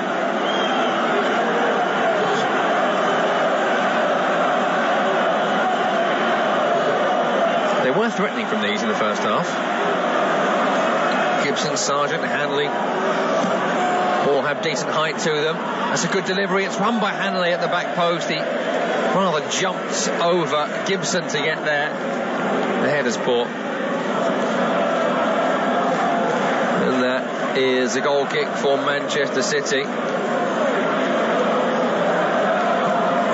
Ake with an awful ball upfield, one back by Byram, but his pass towards Josh Sargent is massively overhit, and Josh Sargent, well, he almost seemed to give up on that one. Josh Sargent, have a sliding tackle or something. He might have been able to force a corner there. I know he's a bit disappointed with Byram's terrible through ball, but surprising there from Josh Sargent. Good, honest pro, Josh Sargent, but maybe lacks a little bit of nous in those situations. Bit of complacency from Man City and Nathan Ake. Something Guardiola has been warning against all week long. Gundogan with an awful pass back here towards Ederson. He's caught it. They haven't been able to work it out of that situation. More by luck than skill, I would suggest, but they have now got towards the halfway line. Fernandinho finds Gundogan. Bernardo Silva onto Kyle Walker. They're at the Norwich penalty area now. Shot by Kyle Walker is blocked. Norwich can break away. Fernandinho with a sliding tackle on Rashica's counter. It's off the City man's leg last for a Norwich throw, much to Fernandinho's frustration. Brandon Williams with the throw. McLean's cushioned header towards Gilmour is intercepted by Mahrez. And Man City have it again. Did play away at Brentford recently, Manchester City, where they didn't make a single substitution in the 90 minutes. That's a luxury you can have when you make 5 changes pre-game. It doesn't really affect the strength of your starting 11. Just wonder whether Guardiola is even considering the likes of De Bruyne, Cancelo, considering the Champions League returns in midweek for Man City. The Holy Grail for Guardiola, the trophy that's missing, is Zinchenko on the left, away from Byram, cross chip towards Mahrez, away from Williams, recovered by McLean, but his header is intercepted by Kyle Walker, who back heels to Mahrez. Mahrez from the right, drifting and edging his way infield, onto Gundogan. Walker, Fernandinho, onto Bernardo Silva, who takes on Brandon Williams, leaves it for Kyle Walker. Phil Foden lets the ball run across his body, turns away from Gilmour, and he passes left to Zinchenko, who does cross, blocked by Byram. recovered by Foden. 68 minutes gone, it's Norwich 0, Manchester City 2. Fernandinho left to Sterling, did well to evade the attentions of McLean.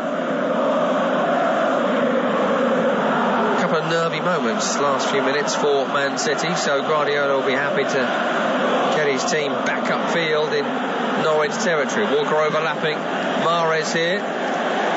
Walker did manage to cross that ball, but then runs over the end line, then falls halfway over a camera, and then the advertising hoarding. Not into the Norwich fans sitting there, as there's a electronic advertising hoarding followed by a more old-fashioned one.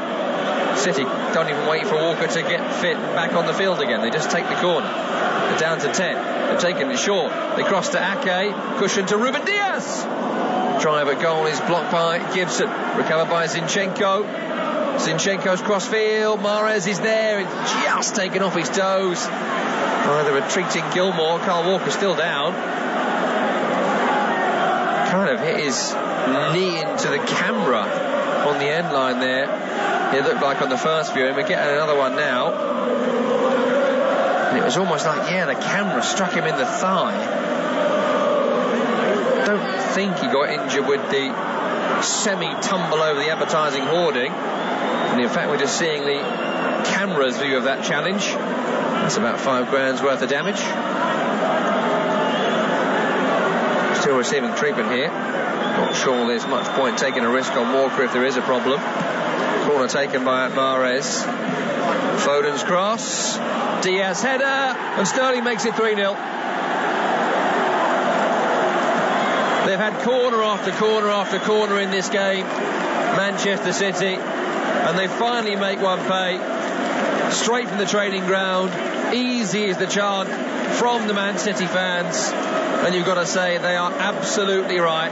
It's a third on the night for Manchester City, a second for Raheem Sterling, City's top Premier League goal scorer, an assist for Ruben Diaz, if that's the kind of thing you care about. And that's the easiest goal that Raheem Sterling will score all season long.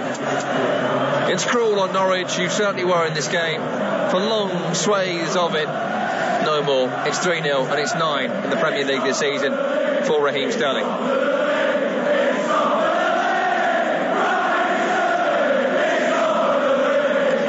Well, that's pretty clear from those Man City fans. Raheem Sterling, he's top of the league. He absolutely is. And he spent a long time there since he's moved from Liverpool. Came to the club to win trophies. And that's what he's done over and over and over again. And you wouldn't bet against him winning yet another Premier League title with Manchester City this season. They're still hassling on Norwich. Here's McLean over on the right-hand side. Picks up a loose ball from Zinchenko. Runs towards the end line. Crosses in. Blocked by Nathan Ake, who went to ground. Tremendous effort put in by some of these Norwich players tonight. Kenny McLean chief amongst them, but they've just got the class, and it's the City fans who are having a wonderful time now. They're providing all the atmosphere.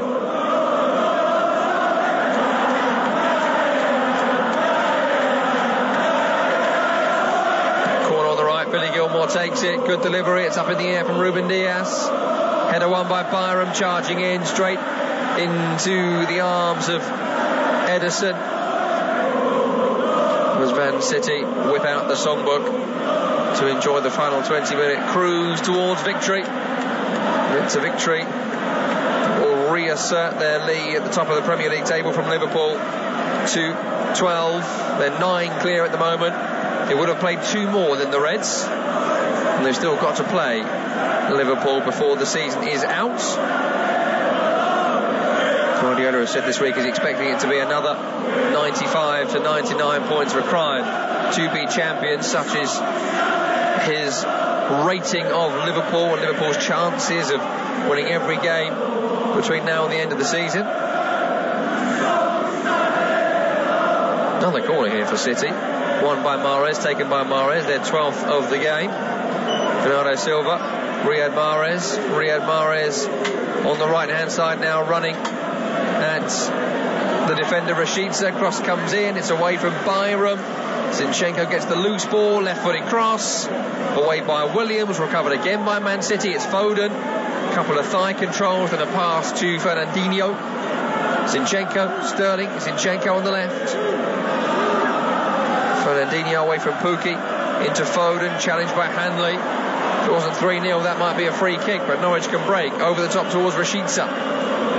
He's done well to bring that one down. Surely fouled by Bernardo Silva. Is fouled by Bernardo Silva. Usually that's the kind of free kick that one would complain about, but I think Rashica's more than happy to stop the game over on that far side. Free kick taken. Here's Gilmour. Already lost it. It was silly taking it short. I felt it at the time. Just spitting the ball back to Man City. Last thing you want to do now if you're Norwich.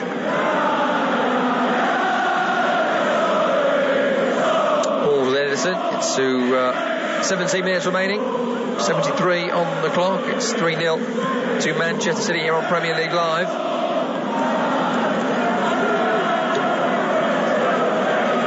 Silva up towards the halfway.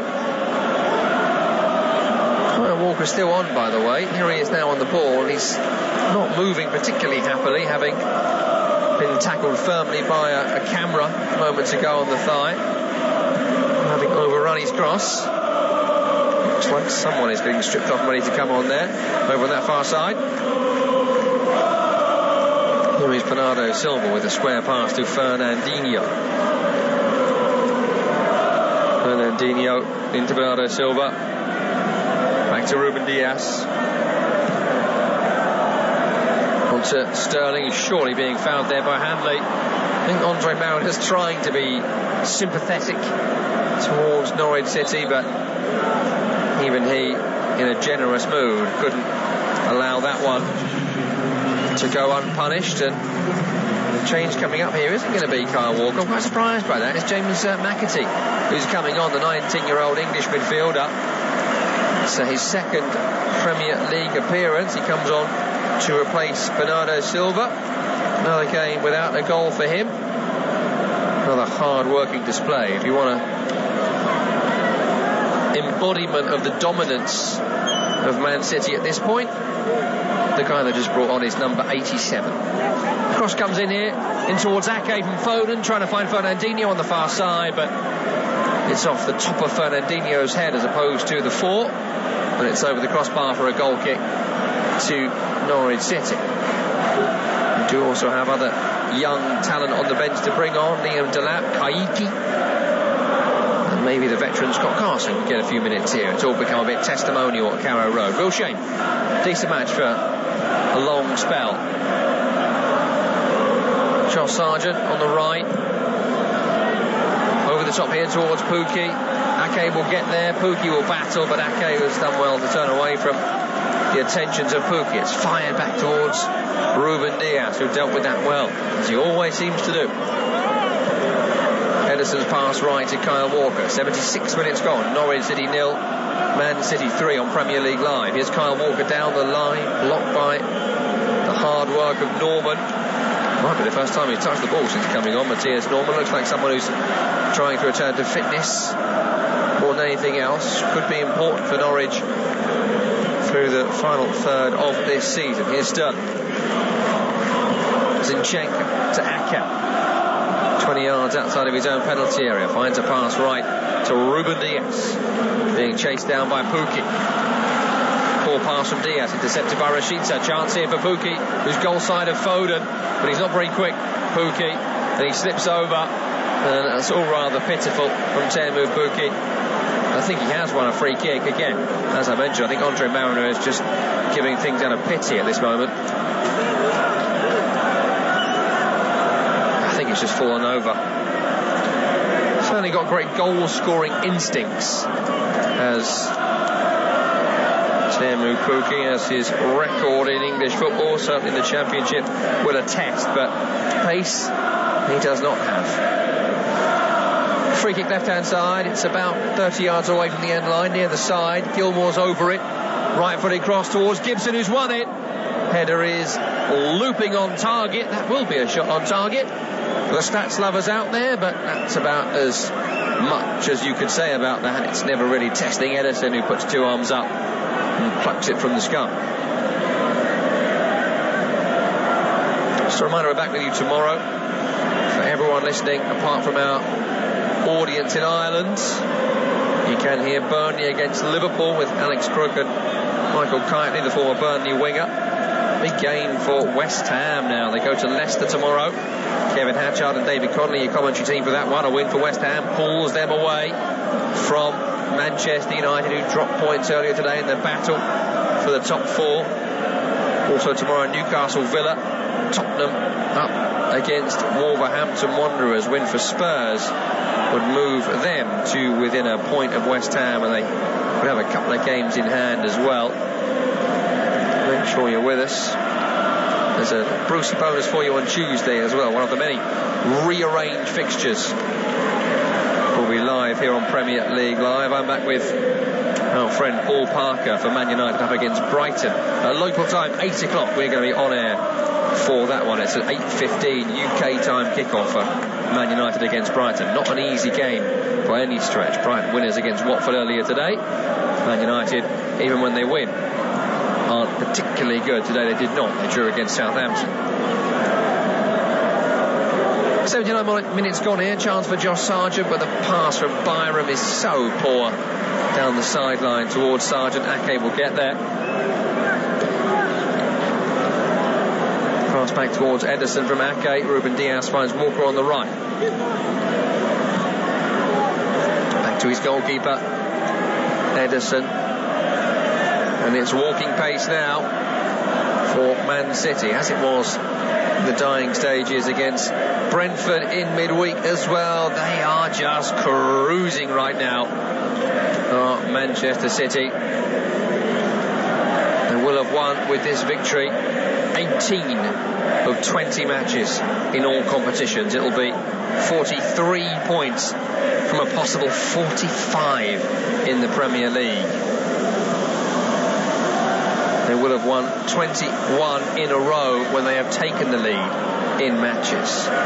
They have the best defensive record in the Premier League, which is 14 conceded. I mean, I could go on, and I might have to with the way this game's going at the moment, but everything is in the black right now for Manchester City. A forlorn hope from the neutrals and Liverpool fans. There may well be some sort of title race this season, but much like the last campaign, it just feels like City went into another gear, and nobody knows where that particular gear is but them. Final 10 minutes here. Norwich 0, Man City 3. Here's Sam Byram, who's battled well on the halfway line to beat Sterling to the ball. Josh Sargent, ever hard working. Pass was a bit poor towards Gilmour, but it does ricochet its way through to the Scottish international. Rashica miscontrol, challenged by Kyle Walker. And we've got another change coming up here for Manchester City. It's going to be yet another of those promising young players. 18-year-old Liam Delap is going to be coming on here. Is that the right number? Just held up 17. It should be 47. 47 Phil Foden is coming off for the 18-year-old Liam Delap. Foden scored the second of the match, and a very important goal it was too, because Norwich were very good in this first half, and we mustn't take that away from them. At the start of the second, any fight, rearguard action was really quashed by that early goal from Phil Foden. Liam Delap makes his second Premier League appearance, made his debut against Leicester back in 2020 now, so it's a while since we saw him in this competition. Has scored for the club in the Carabao Cup against Bournemouth, again a couple of years ago now. Has been suffering a few injuries, ankle problems most recently.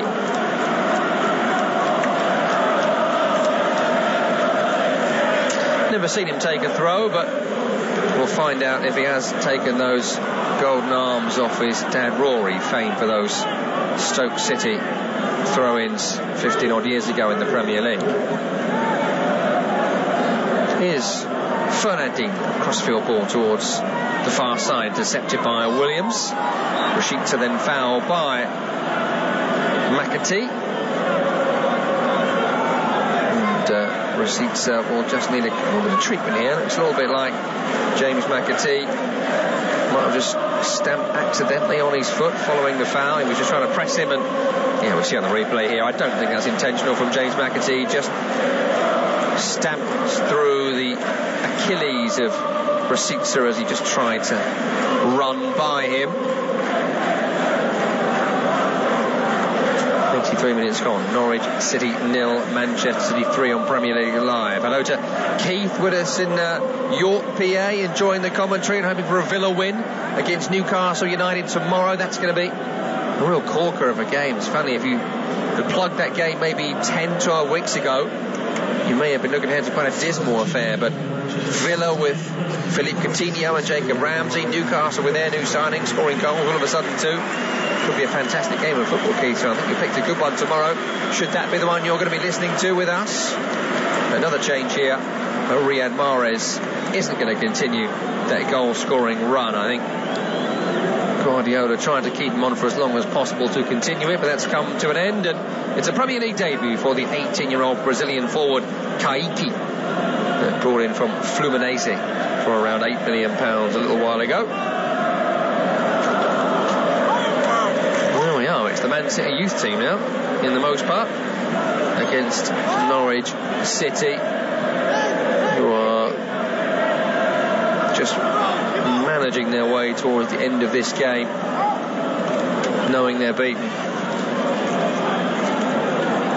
The chance of anything from this game at this point from Norwich is probably about 0%. They do give us those graphics these days, which I don't often mention, but well, it's 3-0 with this fight to go. I haven't got that much content for you. I imagine if we do get the flash, it'll be 100% chance of a Man City win. I'd even suggest the draw is at 0% now.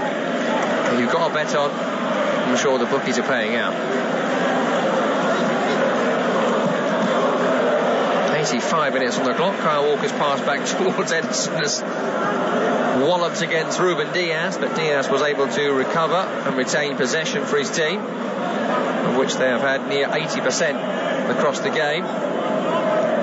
Feels like more in the second half. It's only nudged up to 78 in the second period, but they feel like they've been a lot more dominant than that. As James McAtee finds Ruben Diaz. Diaz with a poor ball towards Kaique over on the far side, allowing Brandon Williams to nip in to steal, but his through ball to Pukki, a bit half-hearted, as was the pressure from Teemu Pukki. Ball forward here towards the run of Delap, intercepted by Hanley. Hanley into Gibson on the penalty spot in his own area, and then Grant Hanley, who clears upfield. Well, they have won the last couple of games against Norwich 5-0. Not too sure there's the desire from Guardiola's team to replicate that once again here, but 3-0 is certainly a pretty dominant scoreline. It's been a pretty dominant second half performance against Dean Smith's side. Hopefully they're not getting too disheartened by this. Gilman was brought down the line, was overhit towards Rashica. Kyle Walker wants to let it go over the end line. Wasn't going to do so he passes infield to Ruben Diaz, who clears upfield. Gibson intercepts. Billy Gilmore can't control the header towards him, breaks to Brandon Williams on the far. Here is Brandon Williams, turns towards the penalty area, drives in towards the penalty area, runs into the big frame of Ruben Diaz. It ricochets back off the Man United low knee and goes for a goal kick, but there's good endeavour there from Brandon Williams trying to make something happen for his team. As Norwich City make a change, and Josh Sargent just back from injury. Got some really good minutes here, and he is such a hard working player, Josh Sargent. He's withdrawn here. Going to have plenty of work to do this season, Josh Sargent, if the Canaries are to retain their Premier League status. He's replaced by Kieran Dow, who's played plenty of football under Dean Smith for Norwich City, former Everton man, making his 10th appearance in the Premier League this season. Been in the Championship for the last few years before making the step up once again with the Canaries. But Dowell is on. That's the last change that Norwich are able to make. I'm not sure Matthias Norman's actually touched the ball, one of the other changes they've made.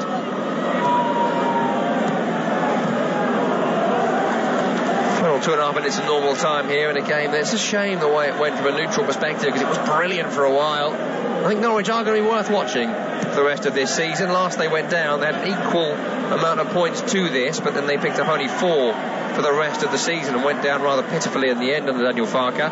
Don't think that's going to happen this time to them. As long as a game like this doesn't destroy too many spirits, and upcoming fixtures aren't too nice for them. It's Liverpool next on Saturday. That's one of our feature matches, followed by a trip to Southampton, who are putting in some big performances right now, beating Tottenham and drawing at Man United. Then Liverpool in the FA Cup before some games they'll fancy their chances of winning in March. Brentford and Leeds United. Chance here for Delap in the penalty area. Ball has bounced through to him, and Andre Mariner has given an incredibly soft penalty to Manchester City. Hanley was running alongside Liam Delap. Delap went down. Looked to me like it was a natural collision between the two players, and maybe he feels he's got to make up for just being a touch too generous earlier on. Well, I don't know, it seems like a collision to me. It's been given as a penalty. It won't have too much bearing on the match in the end, but it might well be a chance for a hat-trick for Raheem Sterling, and that is one interesting narrative. A shame for Grant Hanley, who's certainly put in a good performance. He's been involved in some big moments in this game. Hit the post early doors, and it was his desperate attempt to clear off the line that failed, and Foden made it 2. He's now given a penalty away, and Raheem Sterling on for a hat-trick. It would be his first hat-trick in the Premier League since he scored one in a 5-0 win against Brighton back in 2020. Has got 6 in his career. Will be his 5th Premier League hat-trick should he find the back of the net here. He's already made himself the out-and-out top goal scorer for Man City in the Premier League this season. Should he score here, he'd also be the first to double figures in the Premier League for Man City this campaign. It is Raheem Sterling, and it's saved, but he'll turn the rebound home. Raheem Sterling. A brief moment of joy for those long-suffering Norwich City fans, quashed by the right boot of Raheem Sterling, who's now scored 3. Man City have 4. They open up the 12-point gap at the top of the Premier League table, and Raheem Sterling has scored a Premier League hat-trick. It's 4-0. What a shame for Angus Gunn, once of Manchester City. Went the right way to his left. Sterling went right. It's a firmly hit, but not particularly well directed penalty. And when that happens, it could go anywhere. Look, I think maybe there'll be a few goalkeeping coaches saying he could have turned that ball away from the danger area. I don't know, somewhat harsh. I know some of our listeners are goalkeepers. I think that's a bit harsh. And Raheem Sterling taps the ball home for a hat-trick. Well, there you go. There you have it. First player, incredible really, he's the first player to double figures in the league for Manchester City. And one hates to crow about these things, but on my radio show on Friday I said 4-0 and Sterling will score. Whatever. Are you listening, Rodney Marsh? That is the score at the moment. Any further goals, I'll take that bit of gloating back. With all apologies and respect to Norwich City supporters listening. Here is Kaiki over on the far side. Interesting to see him. Gets away from Williams, finds a pass back to McAtee. And McAtee dispossessed by Norman up towards Pookie. Then Dowell, surely being fouled there by Sterling. That's given by the referee, and he's going to book him here, I think. Well, okay, fair enough. It's a booking for Raheem Sterling off the back of his hat-trick. That'll annoy the fantasy football players.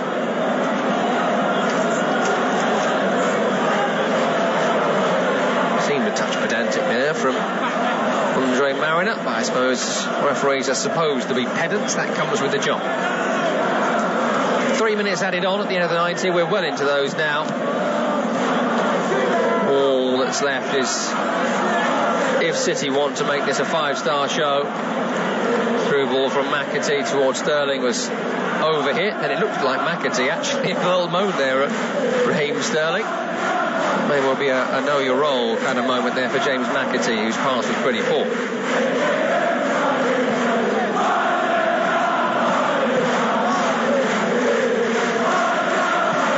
Well, it's the crowing of the Man City fans you can hear on your FX microphones. They're on their way to yet another victory in the Premier League. They're on the way to yet another 3 points. A hat-trick from Raheem Sterling will be warmly welcomed by Pep Guardiola as well. There is the full-time whistle. It's 12 points clear at the top of the Premier League table for Manchester City. Liverpool don't play until tomorrow. It's a big loss for Norwich City. It's now 50 goals conceded in the Premier League this season.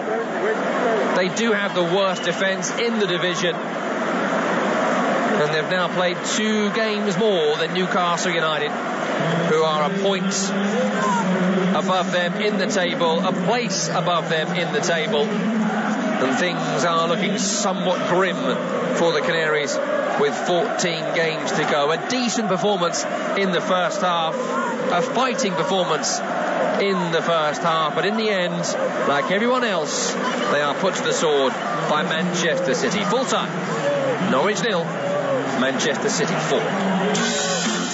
Ball comes in from Gilmore. Josh Sargent is there, glancing header, more off Ginger Fro than forehead. Recovered here by Lees Below. That's a good ball. That's a good header. That's a good save. It was Hanley's header. It may have been creeping in the bottom corner. Ederson stretched with the left arm, got a big hand to it, nearly fell to Gibson. He couldn't turn it home. Cross comes in. Aarons misses the clearance. It goes to Raheem Sterling. And Raheem Sterling finds the bottom corner with a beautiful curler. No chance for Angus Gunn in the Norwich City goal. The moment he cuts inside, you know exactly what Raheem Sterling wants to do. And if Raheem Sterling wants to do it, he's often able to do it. Norwich 0, Manchester City 1. Zinchenko approaching the offensive third. On to Sterling. On to Gundogan on the underlap. Here he is now. Cross comes in. Phil Foden's there. He's not turning home. He has now. Referee's going to give this one. Phil Foden's first shot was saved by Angus Gunn on the line. It ricocheted back to Phil Foden, who pokes it towards goal. On the line was Grant Hanley, desperately diving and lunging to try and stop that ball from going in. Couldn't be done. It's 2-0 to Manchester City. Corner taken by Mahrez. Foden's cross. Diaz header. And Sterling makes it 3-0. They've had corner after corner after corner in this game, Manchester City, and they finally make one pay. Straight from the training ground, easy is the chant from the Man City fans, and you've got to say they are absolutely right. Chance here for Delap in the penalty area, ball has bounced through to him, and Andre Mariner has given an incredibly soft penalty to Manchester City. It is Raheem Sterling, and it's saved, but it was turned the rebound home. Raheem Sterling. A brief moment of joy for those long-suffering Norwich City fans, quashed by the right foot of Raheem Sterling, who's now scored 3. Man City have 4.